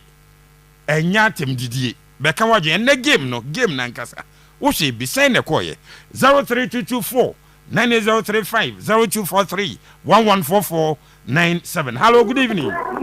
Hello, good evening. What you doing, baby? I can't say. Say, Obedi, when you eat you. And so when you come to, you make time for yeah, you not a cat. What about you? I can't cat. You can remain in class. You cannot. You can if you can show. I can't you cannot. Only she the ma or mine. Only she the ball football. I saw step down. I don't go back to buy. I can't plan a cat. Yeah. Or this. I know you joining on that one. Okopa this year yoro be mama o ma say 5 years so me dear you man I don't know me blessa mata cat no step down here na on kwa high I don't hello good evening. Hello good evening Dine baby o ka say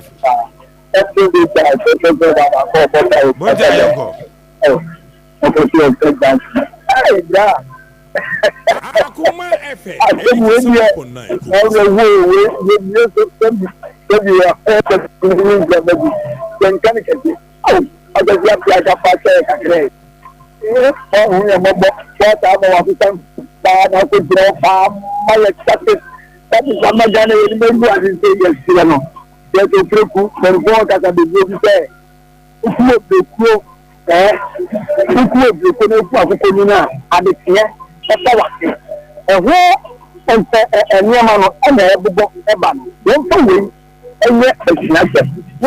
Hello, good evening. Yes, sir.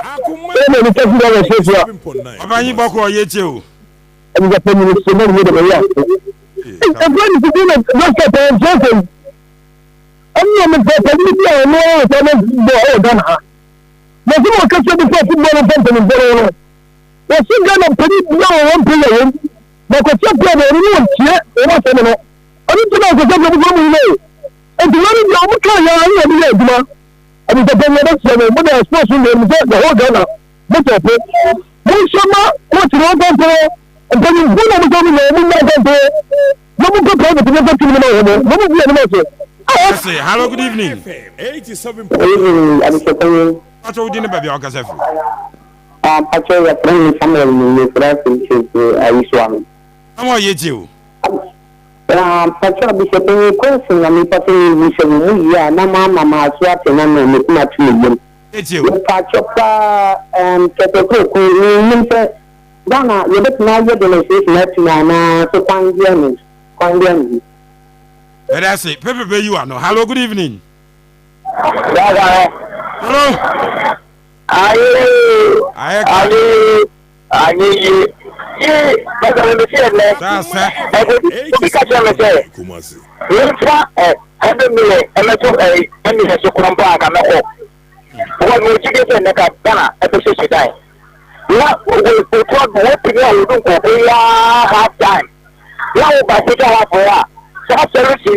Yeah, college good aircon one in the Boko Casa. One person, one chair with a good day. That's a good. And someone like that to be young, look up this woman thing much about it. But it's a kind of thing when you say qualification, I can't. That's how much is not kind of matter. You have to look up here, you know, how much you must know. This is the message looking at the Magana. Hello, good evening. Yeah, good evening. Alaji, Alaji. yeah. Yeah, Joseph. Yes, you are also saying, Papa. Are you where I'm coming?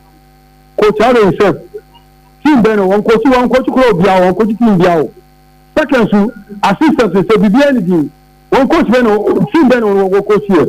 You must say, all you. For coach, your Sudan coach, or Coach your coaching team, your coaching national team, and the coach is coach our coaching team, clubs. You mentioned the team, the Mobia. You mentioned the pedigree idea where you are the amount. As a Ghana national team, near the Mobia, one coach team, he's a scout. Second, he's assistant coach too. Once you mean good, you cannot be coach. You don't know better coach. Master, send a million Solomon Kai. Mumma, let's almost him. Never from Bo, never Brazil, they say, Lucia, ya Lucia. But I say, hello, good evening. Good evening. What you doing, baby? What you eat you? Oh, you see a become cry. You can be a man, a narcissist. And you could go with him to cheer him. Yes, the captain for fast to be Blackstars. Sunday morning, Hanty, and my Blackstars name also, but ya need let there be a coach, near about coach, no coach, no, executive council for a team. And they be managing or minor football. Who got about ball never so? Your ball man Cosina, executive council, that will be a pen for a women team. Man, women manager executive council, no, as a president or the team. Who is a minor ball about so? But I say, hello, good evening. Hello, Mr. Peggy. What you doing, baby? Mr. Paulo Martin, Catholic. Madini, it's you. Abusua de be kan se na nyi be me ya pa me ya fo ye ketu ko le na pan fo ndo mo ye Ghana football no etan omo botom e na nyi omo nyi Ghana ye mu Ghana je de bra ye be yesu ni ye e ye kwapra mo omo kwa no je te mi hu ye omo ti o no mo ye je Ghana ni be gwa se no mo fe no makata eni ma so no mo twam ko ti we se ye ko je so be ko ti Ghana wo ye ko ya ko tapia mo mo ye it is a common problem that your mom was self-interest. No one says, you get your local players to go, but chance by you qualify you. Chance by you think about it, or the more just from you, not going to really, the Damasi. That's it. Hello, good evening. Hello, good evening. What you doing, baby? I'm in the Cairo. I'm in Chapa. Can you too? But the thing is, here, a coach, you boss, nature can I say. You know, one time I can't account. I buy in the Chianica, ministry in the Chianica. No, I want to Kate. So, you know, this kind of small go for coach. If I do go for coach, I do go for coach. So, coach will be plus I now, coach, you know, any idea. So, because local players can find Mumbo. Now, also qualify. They say, magic from 8.2. Sudan, 7 points. And now, on conference, Bakuso, 8 points, 9 points. Well, about draw. So, I'm qualifying for local players to go. Until coach, any idea. No, get to no, obey day. When I say, hello, last caller. Hello. Do you know about Casafri? Yeah. Driver. Good evening. Cancel. Abi olano munye. Mama mfa segment we isi amesa ba bio. Ebeba okay Meba, hello, good evening. Akuma FM 87.9 Kumasi. Hello, good evening, baby. Akasa free. Come here, you. Edion.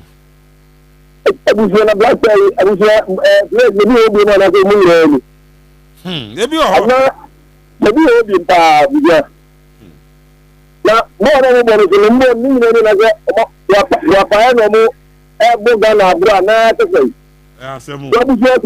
That is makes this person to make their money. You go more 8 minutes rather than you see the power money to pay. I say, we are not the man at you. I do not want that. The coach will come in the coach. Now, if you don't get in now, I could not pay chief. Oh, absolutely. Sudan is a drama, and Sudan is a drama, Ghana. And in Sudan, the new grass, I need to be a about it. That's what when you need to say, yes, everybody power, Baba Ran, I say, only Jama. The best of it, we can do a Ghana. Madam, say hello, good evening. Good evening. What are you doing, baby? Akasa free. The phone Baba Downs, make a separate acumen with a Joseph and Tabanula. How are you? Ghana, let me pack a plate in opportunity and Ghana to try Punya. That is a present, no, maybe now, my bone. Young Pama moved to an empty power from the chicken. Because I moved a higher Kuma. Ah, Omohaya Kuma, the only one I'm moving here, just a bit of the But I say, I would say, hello. What are you doing? But your God, you can say, I told you to Congo. It's your opinion. That would be because you can't get. One thing I can't catch or administrative head, meaning the coaching will not pressure. But you have never got to say, you're not coaching one, you're collab. So as you told what about the same the intelligence means you will feel because what says the player will not be a walker into the back of because they can't get what can I don't know, all 50%. May I say, hello, last caller. Yes, Amada. What are you doing, baby? Akasa free. My friend is starting the way because it's an animal about the community center. Okay. If I tell you, now supporters let them go. No, I'm going to show you that Ghana ban a bomb. Hello. Abana do Mokoy. FM 87.9. Oh, Master, I need you to share my own one. I'm pretty fully be swapping. We'll be a wooden near Juma. What's on there or lockable wake up? Yam. And I will please say Yano. No money, yeah, because the crocus 1 year chairman. You see, under 17th DJ, Ghana company 4 force Weguno. Under 20, the more force Weguno. You see, many meeting be a. You have been a damn yes, you will go see up here. Bless your demo of body. You see, the move 90%. Hey, local players. I took up a Ghana team with some of the Zapia. Or better, Fred with you, I know them about 87. Let me continue to continue. You must read here. But Richard, someone who knows where I said, coach your baby. But I say, Mo, I was so confident that Ghana will win. But why? Francisca Labi, dear in Ghana is out. Just say it and be free. Onyameba Junior. Onyameba, which analysis na ye. Kwesi cmenesel, I said the GFA does not have any plan, and that's true. Match day collapse. Picture training. Give excuses. Day over. I was your message with you. I'm watching you live from London, Luton. It's Evans. With our remaining matches, we want the local players to play. No foreign player. Evans. Kwesi Wusu. Pepe, a branch of Bisa say every president, you know. Yentimi nyehwe mfantu demonstrate yentimi nye bibia mfantu no just ana yentimi nye bibia mfantu na just omom to abama na se ne breso it currently as we speak say ne 4 years second term no so na say omo I extend am 3 terms amana so they open no ene na wi ana say just ye two football people no betima free congress emergency congress no makutu omo president no so omo mpe no ɛnneɛma mmienu a bɛtumi de atu ne anaa sɛ ɔyɛ bɔne bi a ɛbu FIFA mmara so a na report na FIFA adjudicatory chamber no tena ase na ɔmo ahwehwɛm no bɔ na ne yɛyi no afiri hɔ nyɛ saa deɛ a Ghanafoɔ nyinaa bɛtumi akɔgyina abɔnten so akɔyɛ dede sɛ FA president decide sɛ ɔnresign na sɛ the Congress of the FA decide sɛ ɔmo ɛnkɔto abantu no a he will still remain the president. Ana agye sɛ moyɛ gidigidi bi kɔtu no na mo asɔfa FIFA ban ana punishment. Still you have to restore him. So yeah, say ban no nyina be so san be boa. Okay. I just all restore to the position. Nti Kwesi Nyantakyi de no. Kwesi Nyantakyi was not ousted from office by the president. He was ousted out of the office by FIFA ethics committee. After the Anas expose, Anas reported Kwesi Nyantakyi ma FIFA. And the FIFA investigations. And the FIFA man a lifetime ban. Now say no more so about 15 years or 10 years or but it's a FIFA for the year free. Nanka buying entering to so tuna near banning football na. Omeka chose se o pese o san yasaji utuma. San efa no ebisi so ansana odness so ntisana FIFA mra no bepenyete. Mama na me homra Rage season was here. I'm very very happy for Sudan to have won this game. Okay, say good evening. I'm watching you live from Germany, Bremen. Emmanuel Ade. Ghana Blasters have no rescue plan. Samson G. And so there any what happened to the Ghana DNA book that the GFA brought on board with every perfect boy, Ada, Jesse, Strelord. Honestly, make up for this quick commercial break. My video and how did we get here and how do we get out of here? Kai, say week 7 of the Ghana Premier League national issues.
In show, I was say why we should have a way to choose our leaders. Why do only football people choose the FA president for the entire nation? Can't we take our national teams from them? MC Malik question in here. Hey, something small. How did we get here? How do we get out of here? Baby, I know me lessons, ben, and now a post am I a ditch yen? Edina problem. Oh, Kruma. Whether it is club football, whether it is the FA national team, the moment you have a reason to say it's a performance, they will not analyze what happened. They will think that, oh, we know you any part. There's so many people who didn't know. And you know, we are against management. It's no Wakasano. Oh, we crowd here. Ebrana Harris a come more house. No, Harry, a China Diana, a Togo by no Manuntia. So that's always how Emma DNA. Now, you start to see a buff from the Penyache. 2019, Coach Kosiapia and a dear call the African Cup of Nations. We won only one game. Yane was it Guinea Bissau? 87.9. And they are the last team Ghana has beaten at the African Cup of Nations. Wow. We won only one game. A very poor Blackstars performance. Tunisia Jayakwan round of 16. And a Tunisia Jayakwan. We progressed from there any bar Afcon 2021 but my main for you Afcon 2019 and a ket and a coy then normalization committee led by Dr. Kofi Amoah. But you call Afcon and you hand over football back to the football people and Ket Okreku won as the FA president. I'm Japan. Yan shut down for him, kind of crunch down for Zaket. If you take your own manifesto, you had a particular session dedicated to national teams and the Blackstars for that matter. And someone okay and yenio. There be yenye. Ket Ako 2 African Cup of Nations. I'm Japan. Afcon 2021. It was played in the year 2022. Ghana Ephraim our group stages in the group yan qualifying going him. Yeko Afcon 2023 I born in the year 2024. I want to quote the voix. And no general secretary kacho had here where dan cry paint here kwaje. Ephraim our group stages. Now the next Afcon 2025 and 2026 we may not qualify. Wow. So this is the graph. We show the downward trend now. Blasters na taking na. I'm saying enya na shas ye name I am worse and I am worse. Wow. So I call Afcon 2006. We did not qualify to the group stages. Yeah, I'm qualifying for him. So Sabon na Baba Mando if you bench Baba boy last game in Zimbabwe in Sobekaya. And you call World Cup 2006 and to the World Cup in France and France AJ 4 years again Japan Korea no lead Brazil not the major World Cup there was a project and the Brazil for this project in somebody who used to plan for them the current people are not planning that much into Brazil for us so far it is not about player quality when Brazil equal show ni player be and quality no ebe do Brazil you know but they are suffering because the cycle ended they needed at that time say omudi players people room gradually no more but they only relied on players say oh your player quality and almost suffer yes sir Ketokreku any plan be for young Blackstars no any national team no how to rescue the sinking Blackstars onibi na eno na ma ye be suffer che Ebra, oh, of course, Ebra Liverpool. Echo 30 years, 3 decades around Munyi League. No, now Liverpool, no, I had the elite club paying. Real Madrid, echo 36 years or so, no one Champions League. No matter that elite club paying. You need people to plan. Liverpool for plan, no more on the rescue. Senya Pep Guardiola in Man City. And on ending budget, you club, Neseka club, a G League by 4 at Liverpool. Yeah. But he or compete owner opponent on to be competing yes. Not because ne touches yet but because club project Champions League the following season near him say Liverpool ever strengthened their man no that season kwa na Liverpool transfer na mobokra almost an but you need a plan so Liverpool had a plan I was paying Ghana Blasters any plan oh you see our plan is that November about 2 games into away game no yabeko Angola it now they will start doing the arrangement for a whole game in the hotel now Blasters and so bar no my arrangement then one that's the plan that we have Ket akasa bebrebe ontime ma a single plan to rescue the Blasters and now okojina Blasters players you know say this is the last time on obey appeal and to me in person Blasters players from me because Ket said this is the last time on what I appeal say and say mukum ho and say munya result there be onye biem e bi on be from but on ko bisa mo bi mo munya mo ade sene na hu ya so beka o ma kra won na me person ba tu so gina ha bi na ba no gina ha na wa twam ko because na me dey na me person be gina na me ka kire there bi e just say you do something and I don't know that something that Ket ebetimi aye no say bi aye free place ni bi e tem say no cost me won pa na say if you look at Ketokreku, fly no etoso ema mebiem. Now share Ket 2021 knocked out Afcon group stages without a win. 2024 you know. Esa kamoya no 2023. Yeah. Nyasa ya 21 esa kamoya 22 but tournament there Afcon 2021 knocked out of Afcon group stages without a win. 2023 Afcon about 2024 knocked out of Afcon group stages without a win. Now we are on the brink of not even qualifying for the Afcon at all. Ehoni ejina. Johnson here just say be an Afcon ko bi so young qualify and go bi kra.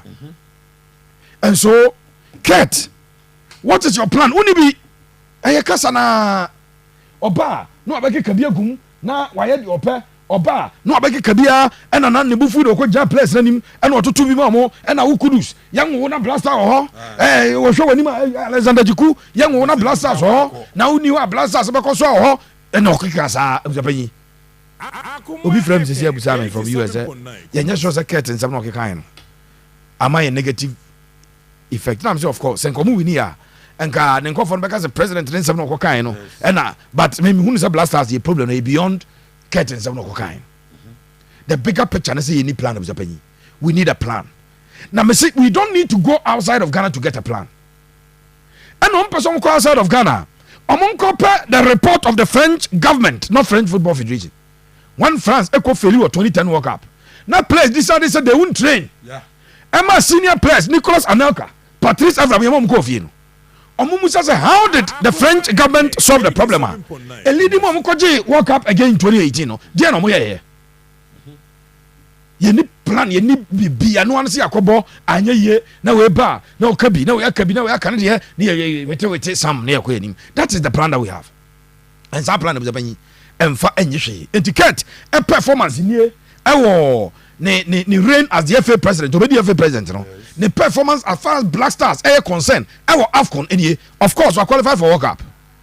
But the performance of the Blackstars and the Ketokreku, and it's in 2021 we did not get a win. In 2023 we did not get a win. Today we are on the brink of not qualifying for the Afcon at all. And you have to go back to the last time we missed out on Afcon. I think about Tunisia 2004 no. Yeah. Tunisia 2004. 20 years. And they unqualified. 20 years on, we will not qualify for the Afcon. And Ketokreku, my problem is that Ketokreku mount stage. And now the last year, Congress, or say, or the massive improvement about your football. I called for a debate. Which sector? Which sector? What they do is that, or the number of sponsors, onka the quantum or the amount, no, okay number. But I will tell Keto Kreku, say I was in this country when Ghana Premier League teams were giving $100,000 as preparatory money for a league season. Oh dear, oh say wakwaji baby, obi ama tissue. Say yeah, mon fa me pa monim. And obi so say, o say oh yeah, aya uji go kia.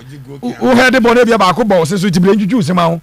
And obi so say, ayi wa ma ho ayi bi. Na o de corner shop wa no akoyi groceries no yi ko obi so say when na o de sa ni o ma hunu no sa obi so ama GF no material am de pam Friday we it work can you number was in a time no number of sponsors in those. I'm telling you big time not number of sponsors in those. But not Ghana Premier League side no told because only $100,000 for me get any plan na the plan no and they say opesa Blackstars in efeli and no one you go so efeli because yenya win ewo Afcon 2021 ewo Cameroon yenya win ewo Afcon 2023 ewo La Côte d'Ivoire absepany afeli yenya qualify krani akomoku akopesa win na ye pen we will not even qualify and that is how Ketokreku Blackstars na etie mame enya sa adwuma wina afemi mfama no is okay Kabiru yankwa yanim absepany yes sir the argument of local players no kwasem ne say me ya ambassador for local players ye ko tournament dia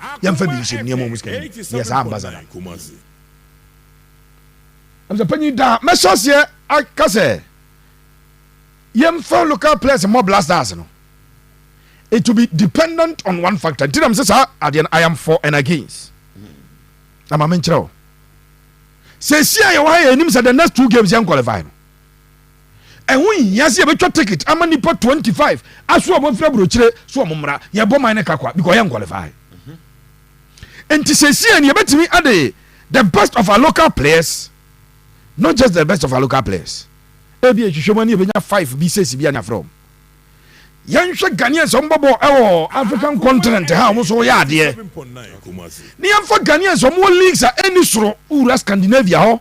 Now, road baby, ɔmo mobile leagues a any soro no yɛmfa fɛ saa nkɔfoɔ no na abusuapanyin yɛmfa mo yɛ next 2 games no ne yɛhwɛ sɛ yɛbɛnya competition ade ama yɛn stars ne nim sɛ yɛfrɛ 25-26 ɛwɔ mu no a ɛnsɛ sɛ yɛfrɛ ɔmo baako koraa ɛba it is not because ɔmo a meka sɛ yɛmfrɛ ɔmo no can do better than them do bi na mmerɛ bi meka kyerɛ wɔ ha ɛde akyɛw pa ɛma tiefoɔ sɛ saa call for local players to Blackstars no Kabiru mame Chan team na Ghana squad yɛde ball yɛ last game yɛ free mu dabi mepɛ wei mame wei mom abusuapanyin na yɛ Ghana ne Madagascar na mpɛ sɛ me ne woyɛ adwuma bi pa tiefoɔ mfolo adeɛ yɛyɛ yi paa because that tournament wei ɛyɛ afe baako paniaa ne yɛkɔbɔɔyɛ ɛnkyɛ the goalkeeper imposed was my Danlad Ibrahim. Right back Augustine Randolph. Now Augustine Randolph no. Ka wo astere saka de tu ni din. Hey, Augustine Randolph. Abusa pe so mo twetwe akwa no pa but Ghana ha nyina no onim tu no boje wo bia. Ama ne mu bia kasa Blackstars eso ko tu because utwe ni tu na obo na. O ya attacking number 2 o. Trent mo de ni bi. Dani Kawaja mo tu ni bi na akwa ne body ma Karela o. O mo twetwe no ho no. Wo de me ba. Dennis Nkrumah Kosa, Kunadu Yado, Solomon Adomako, Razak Kasim, David Abagna Sandam, Mumfa Intundino, Dominic Insobila, Glaxon Awaku, Daniel Afriye Bania, Mumfa Starish and Tour, and Razak Yusuf. We a Ghana in starting lineup for the local Blasters. For Chan team, now give me your Madagascar. Now you here win to continue in the tournament or a lose near Befi. What happened? Oh, sir, nim say Madagascar for na adeom come far so they did not just beat us, they outplayed us. No more embarrassing. And omu yi frame. Abusapani Mrs. squad we adeom ye come 5 years ma. Last year, me fan say 1 year and some months. Where is Danlad Ibrahim? Or Coffee FC Ethiopia. Or getting round of crowd nimba bi obi. Dennis Nkrumah Kosa has as you muntimene into Africa 6 months 5 months. Sisi otifie. Kunadu Yadom ekwane na muko ayi Ukraine waba sisi osan has Solomon Adoma kuminimba bi o Razak Kasim ewo Ethiopia enso on the onom coffee but obo Ethiopia team David Abagna Sandam ye ka say urama on there wabomode uram pa and Sandam ebo ewo Europe unse na obo e de ma na na amposa team no but na alone na ahila onduma for ndene ko he tibra omu on the petrol club for the issues now omo yi players no omo tonama a team in Cyprus it is obo nano as obo Apon Nicosia yes into David Abagnafa ade to no Dominic Insobila me no ka say Insobila ebo ewo Gulf region ho okọ Gulf o say Qatar was a UAE baby Glaxon awako ebo division 1 e ma Accra Great Olympics Daniel Afriye Banie ewo Switzerland Razak Yusuf enso maintenance okọ Saps na Augustine Japan they say one before division 1 okay Benjamin Abedu Suraj Sedu so ha Dreamford na koma loan e vision ai Kofi dem jo jabo abusa pani 2 years asam na make am ni party ase 2 years pepe ni o team no yes Abrante Kwame Otu no wo Lagos Cities maintaining kabiem Jonathan Atukui enso sa maintenance Henry Ansu Asante Kotoko na okan bi William Esu William Afrim no yes William Esu Afrim no goalkeeper the Maligon Cities William Abrante Dede Maxwell Arthur Sylvester Simba Sharif Mohammed and Augustine Boache Abdapani say and just less than 2 years ago the best local players in Yomuni Abdapani 2 years on you won't get 3 or more active. How can you convince everybody so from Mungo Ebsas? Unimadi Groja. A common way a local league in Munjino. The best of the local player on your Blackstars call up. On Twintra local scene in 6 months BM. Aquadano or a Samatas no call up. I am telling you, sir, I likely say January. They will sell him because the agent will challenge a boy in Blaster call. Hey, anyway, national team player. Oh, any Uncophobia or Rwanda, Uncophobia or Ethiopia, Uncophobia or Saskatchewan. Say, Osha Sadi in Kwantia. A bad day, say, coach, be a decided, say, Opposite build a team around local players because I could about 2 games here on your local player. Now, every one go top club. bia no anko top club bia na Agadas ebo asante kotoko everybody says unra Blastars Wow. Agadas free kotoko no ko Libya ebe di se coach bi ye call up obe for paper say no transfer adwene say o he Ghanaian player obobo Libya di obobo wo Tanzania ebe den wa frɛ ho enti your problem is your local players no e kom di omo okroma nti untimi nkipiri okroma nje o and abusopan the moment obe foreign based player no as a criteria na dey foreign based players no one dey frɛ no and that criteria no will always go for the boys playing the Premier League omo ball La Liga omo ball French League omo ball German Bundesliga omo benya call up over war over Tanzania Ethiopia any other countries no meaning say tell me point na say enti your local players they have not given us enough reason to trust that they can do it because me say tournament wey dey here call Danlad say na Danlad akọ World Cup about. Yes. Now getting round of me see the whole Ghana. Satan Dennis in Chroma cause anya Blaster call up Ninu. Kunadu ya ni a Jin who Chroma. Razak Kasim was the best number 6 in our league. At that time. Many coaches leading consulting with Henry Wellington. Challenging the entire one for Agadas. No say Agadas born or born. 3 matches near about time, maybe over back or attract cars too much. It won't hear no lose now. Nam say but still or you good enough say and Kwani Razak Kasim and Kwano Mumi no that beauty in control. So Agada nyafina coach you control. Agadas born or born them so Kotokono otai accumulate cars no atranche accumulate no atranche. Ne born here such that odi cars na say part of the game. I say Patriviera no odi cars sa. Me nya sure so mom coaches here when I adwuma obi an charge obe correct na. Abe part of the game and sa and obono.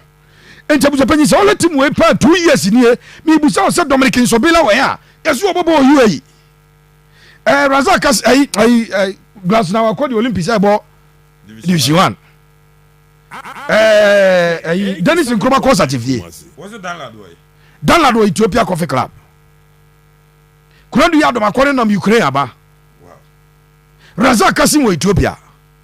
How can you decide say who you players top ring na na who do local players na so e come na league ma yentu omo kaye ni ntino enka ne nante sa o e bra na imano se ku fo je no mbo Blastars ni bi na so be no local league na no to no pa e wom say wo dey akwa bogira nka be ye chen league na but at that time na ho kire ni league ni sa and how many teams in the league dey salaries Kotoko Hartlefolk Nations yes Nations the Bieni Ghost Stars they pay very well there. Samates, yeah. Samates, yes. Omo etua mranche Steamer company no absorbing ti omo tua. I'm so pay you free. Now Jana ko Esco members the team na me bo pay kire wa. Esco members the team omo pay am the players na ka kire wa. Omo so omo take a decision on how to motivate our boys to stay in the league. Omo no ntua kra. No omo na catch you straight say. Me ma ha ne de platform. Oh be bon. Now they are call. Eti born de yire ho boss de be ya un se me esco member je de e ba collapse na omode mo so ndi e betima ka bia ma na target se o bo am bia beton asema mo ka cha nkwada na omode bo no no yi eti sa local players call no de I am for it say your last 2 games to save the taxpayers money to save cost yen nyina betima decide say okay we de be players tinano ayi ba ye say Sadiq ba wa mobi 2 games nya wa mobi etu omo munya bi mbono ene Ghanaian boys bi omo bo modern e Europe but e bi anya Europe top 5 leagues no Ghanaian boys bi omo perform o te say David Abagna Sandam ye de ne ko Afcon 2021 no ka ho Abagna e pray obebo ITU no kakra omo ton no a okopie mu e wo Ahila omo po Africa no ginam denden na ensema si o Sudan ti okobo loan edema Petrol Club and referee Petrol Club and oko upon the coast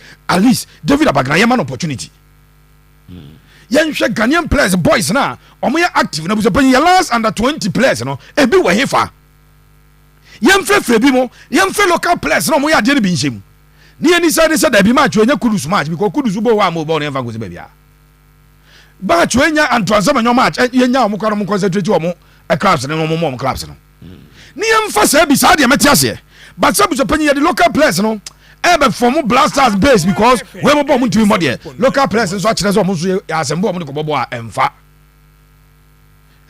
local players ebo kotoko ne kadiogu e wukroma omu firim local players ebo has any teams na ba ko ye wak na ba ko ye saura na ba ko ye stade malien has firim some what do them local players na ball medium medium africa no local players na ball so local players na ball samates de no et we don't have enough evidence to say the local players na ball ebeyi nemom see you say because I am for it. Number 2 see the say as a Blackstars Mr. Jones atuko efi ade no here na me fa Jones ekransie edru ba bi na yen foreign based players abani omo yam sisi omo say ba e say kun hu bebre nya sa sana as en kofo na decide so the local boys na bebuti ya hwe ya ne yan fa ebiem.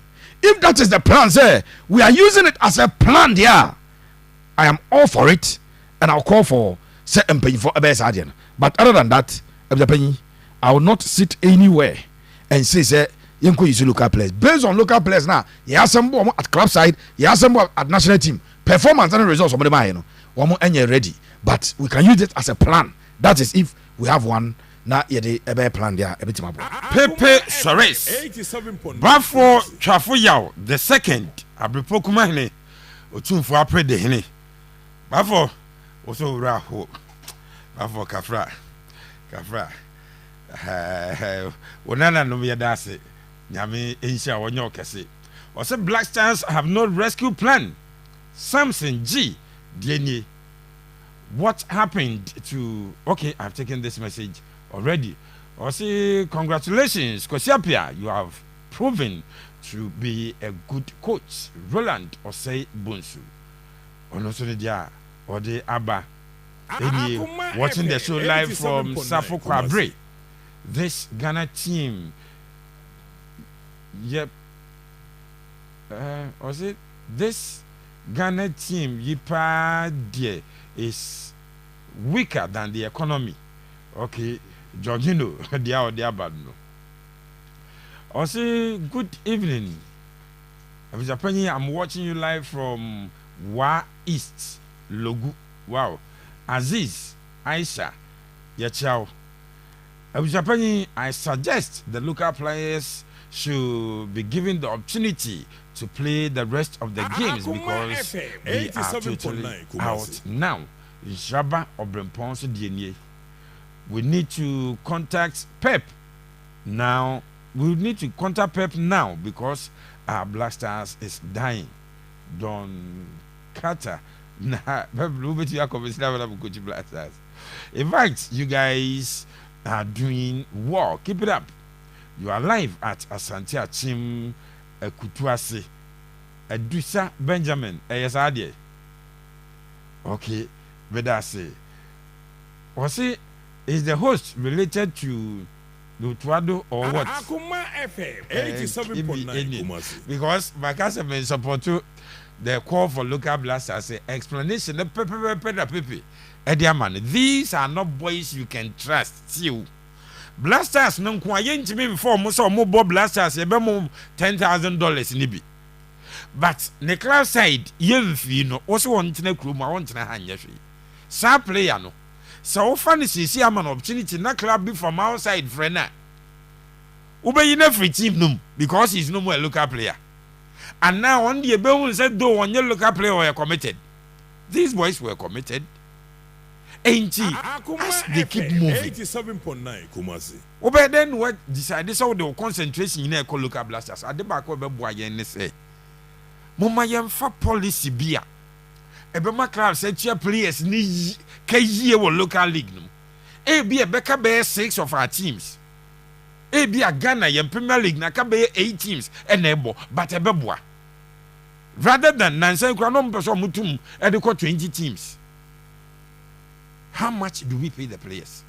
Dear now the motivated local players say Uncle Suntina do in the club in Anikaye, Uncle Suntina, because of Manabo Blasters. Now how many of them the Benya Kwabo Blasters? 87.9 How often? And a Blasters book game. Ain't he? See a local players need ya. Pepe my examples. Now say ya kwa African because he's saying. Uma yem share league no. Yem pe plan be fan to say if you cannot the lowest the least salary out the bema a player in the local league you say omo jitum so omo be abide by sa rules and regulations no mum ene mum kwa mum run class e wo man nim anya sa dia me se catch me convince me dia na de be motivate a local player say onko so ntre Ghana because Obama na Blackstars color 87.9 na Blackstars no players do send here from 25 at most yekita be 18 Premier League clubs na so obia wo 25 players in Libya omo yesen still Ozia, how did we get here? How do we get out of this place? The embarrassment is just too much. Ozia, people went about their manifestos telling Ghanaians and the football world republic that or what it is their antidote to solving the ills of our football and to make football better. I'll say uniting passion and creating wealth. So by their statement, Ubisa who say, where is the passion and where is the wealth? Abuzia, yes, sir. We have a big problem, and Ghana Hano Kasano also change actions, and Obi oye voka bubomu biano if you sebi oye nyansa boakwa. Enti the fact that to be kikem ye the slogans and flying here and there, no, if you say Yamana Kunya. You see, all the foundation is shaky. You see, a jirego. Akuma FM 87.9 Kumasi. And the FA would need help. But so when you are who am free that fixated mindset and say obi time, obi you say na, you can never move forward. And then I heard Ora Georgia Free is speaking on another platform. Nabuzia, as some more Kenya and some more administration or near can no more refute the claims. So the Ghanaian is a hypocrite. That is the reason we are suffering. Ghana ni penokre. Why nyachum? No, you bonsam number one. That is why we are. The Ghanaian is not a good man. Never trust the Ghanaian. You see the minute number no negligible and chance to lead Abusia, the Ghanaian is naturally born bad. Oh Abusia, Messi figure no see a na 34 million no so not all so unya 300,000 yen from my equation don't defend the Ghanaian makatron say I'm a prophet but you don't know Ghana for Abama because when you 50 plus 1 no but Ghana for you na to Abama Abusia make Ghana ho asema me fa form I know what is happening. Oh, when I'm talking about the Ghanaian, I speak with passion because I know who the Ghanaian is. Don't be passionate. Yen face issues. Me see, omu running affairs. No, when you talk about the ailing state of Ali, the fact that he came in, the fact that they have over emphasized on the Blackstars, using the Blackstars as the benchmark on how progressive Ghana game na ayeno. No, WWE on your time amount. And then these people are in certain contexts because they feel they can be given the opportunity to run football again. And they are saying the same thing that we said years ago. So also you're a football administrator, you are paid to change something. You are paid to fix something. So for 3 proper tournaments, no one to me all suffer the same fate there. It means there's something wrong with you. Your approach to fixing the problem, you fraud. Problem no cry identify. Yeah, who's a problem nini? They have not even identified the problem. I'm not sure the FA have it. No, they have even accepted said there was a problem. Abusia, Ghana ni nye. Nanka bone be na aye say your prime domestic league, you know, it should be a thing of a priority. And the local league na above from to the stand say TV coverage crown as will be na edom wa betwa. Look at this thing, and when we talk about it, people feel that obi na ket no and tombe no buzu mi frim no frim. The open na mepe. Otimifia nka men kanasem. Bo abeji akonya o hwe agura ye nyina yakoma di ejira agura ye nyina di frim. And when you talk about these things, obi feel say uchiri no. The business of mampanyi akufu ado tinifie ni edum lighter. O ye sure say mebo ni din. Enti The Ghanaian naturally is a hypocrite. The Ghanaian is naturally born bad. 87.9 Kumasi. Nti na de bi obeye bia no anya de improvement beba. Nti wo feel say Kete be fa ye league and the waji league no age $250,000 as winning price. Yenya proper broadcasting rights. Yenya all the necessary things that have to come to play and san what me aka say league ni papa anke obi benya problem. Ghanaians love their local league. But new man na send your more yen your man nti e man nya attractive. But abusuya, I'll forever commit and stand by my words. Say ya na Blasters no be born there. There is no need inviting these people on business class ticket. So mobile Blasters, we are going to Niger, and you tell me say the local player can't play. For what reason? Could you super free business class? Abagana ha, abeda Alisa Hotel. Na ontimi monche Niger. We say I should be happy because na all bono ne kosi saying. Abusia. Yes, sir. Yeah. You see, local boys no their factors are a more performance kosoro and a perform. When was the last time a local Blasters you hear you almost said the Blasters proper? What play who baby kro omoda see ya campaign omoda pam pam. Watch the selection process. Omo no omo yadi omo ne yadi omo koye. Ye kuduru hono selection to play matches no. Omo yadi ne yadi omo boy. Influence na no net saying. These are all factors that echo against the local players and their performance. And to feel say for local players, Ghana all everywhere, we are all behind them. And the treatment that we give to the Blasters, yeah, the top most performing Ghanaian footballers. So they can play. Say a match lose 2-0 against Sudan there. These boys can play. See a match Niger, these boys can play. So the factors are bet together when you talk of the local Blasters, and yet the same thing our Blasters in Blasters baby omo that top star hotel. Local boys know that pam. Selection process no krebe ni eka ni akofo obi wo you say Tamale still believe we be come na you be player. So the actuals, the real players I was here from, we don't invite them. Say invite to Omokra, it's like you are being forced to call you into your drawer and you know be decide whether you start or not. You come on the last tournament, Aduma ku obi anim say onya de hu. Obi anim says Richmond Lamte ya de, Agadas ya de, but ya tournament we didn't invite these boys. You could draw on omo ya de, omo ni use omo boy. So me there, I'm not calling for all local players, but top performing local players or more integrity no more chachabo and to say kudu zubeshia Niger no more ntimi wini Antoine Semenyo Enaki Williams Jordan mu betima bo Niger no more ntimi wini na beto ticket akese abogana kadia. We should assemble our local players, give them the same treatment edema not too much na kan omomo. Because Nenko from Afcon 2019, 10 matches, Blasters are winning back up, and you are still hailing foreign players. I didn't impact on the Abbey.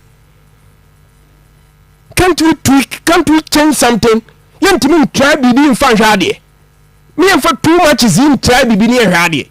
Because the ultimate in a pen from my idea. What's the need to continue with the Niger for the local play. Sudan for the most embarrassing of all defeats in recent times.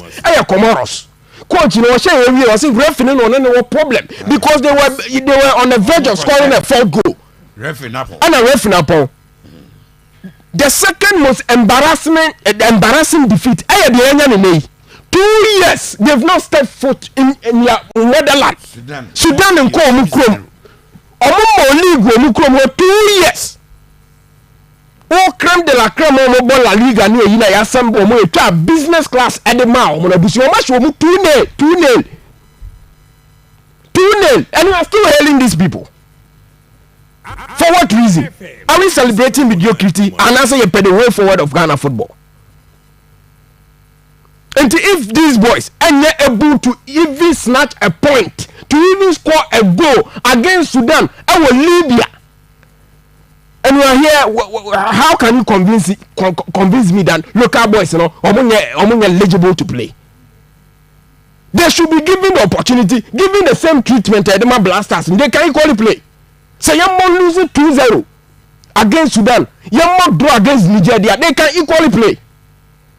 But here from local players, what's the treatment I am over the years? Ofo obi koto pram or sorry akodi anwamo. Justice omoye magic. And you tell me say local players number. You try the factors are the performance. The factors are not performance. I cost run the side you need the amomo. So I'm not calling for Obia as a look at Obia near from us. Top performing players are more integrity, or more the potential to start the very foundation of our football. Now you can local players are mostly mungu, but administrators now we should still hear the administrators here over the years. I'm a footballer, but Basa Ghana. And then Blasters need to mean Blasters now but the bridge, and you still want us to hear them. Blasters will share 45,000 capacity. Not 42. I am no motor. Still, they fail to perform. Do you want us to continue the same? And I say, so me personally, I've had enough of these Blasters and the hype around them. Who and continuing the same will be being because the administration is still the same. And when to say, I was a sober reflection on themselves. Say, yeah, buy and this is what we've got wrong. Until at this point, yes, already so too. That's why our league is sinking. That's why the juveniles, performance, and coso. That is why I will be the sponsorship. Was it there be headline? Maybe late. Meko local room. Meko local room. So a lot is wrong with our football. But you guys are hypocritical attitude, Not down for Andy no Krenan. Answer Sunday Suba, answer Sunday ways there. Abuja say ya nebeko. Be anywhere better. Because the results are Blasters in a sickening. 87.9. And your results are Efsefata Blasters. On Maya 2008 or the third 2010 get the goal na ma Ghana anje Afcon. Yes, I call 2012. You draw, you call Yenima and Sana Zambia a year. Look at where we got to. Measure baby, and we still have to praise these foreign players. I'm not on that page. And any day, anytime, I'll call for the locals because then you'll be our fault. So about local league, When I say, in fact, Pepe, you said it all. Both the GFA and the sports ministry do not have any plan for our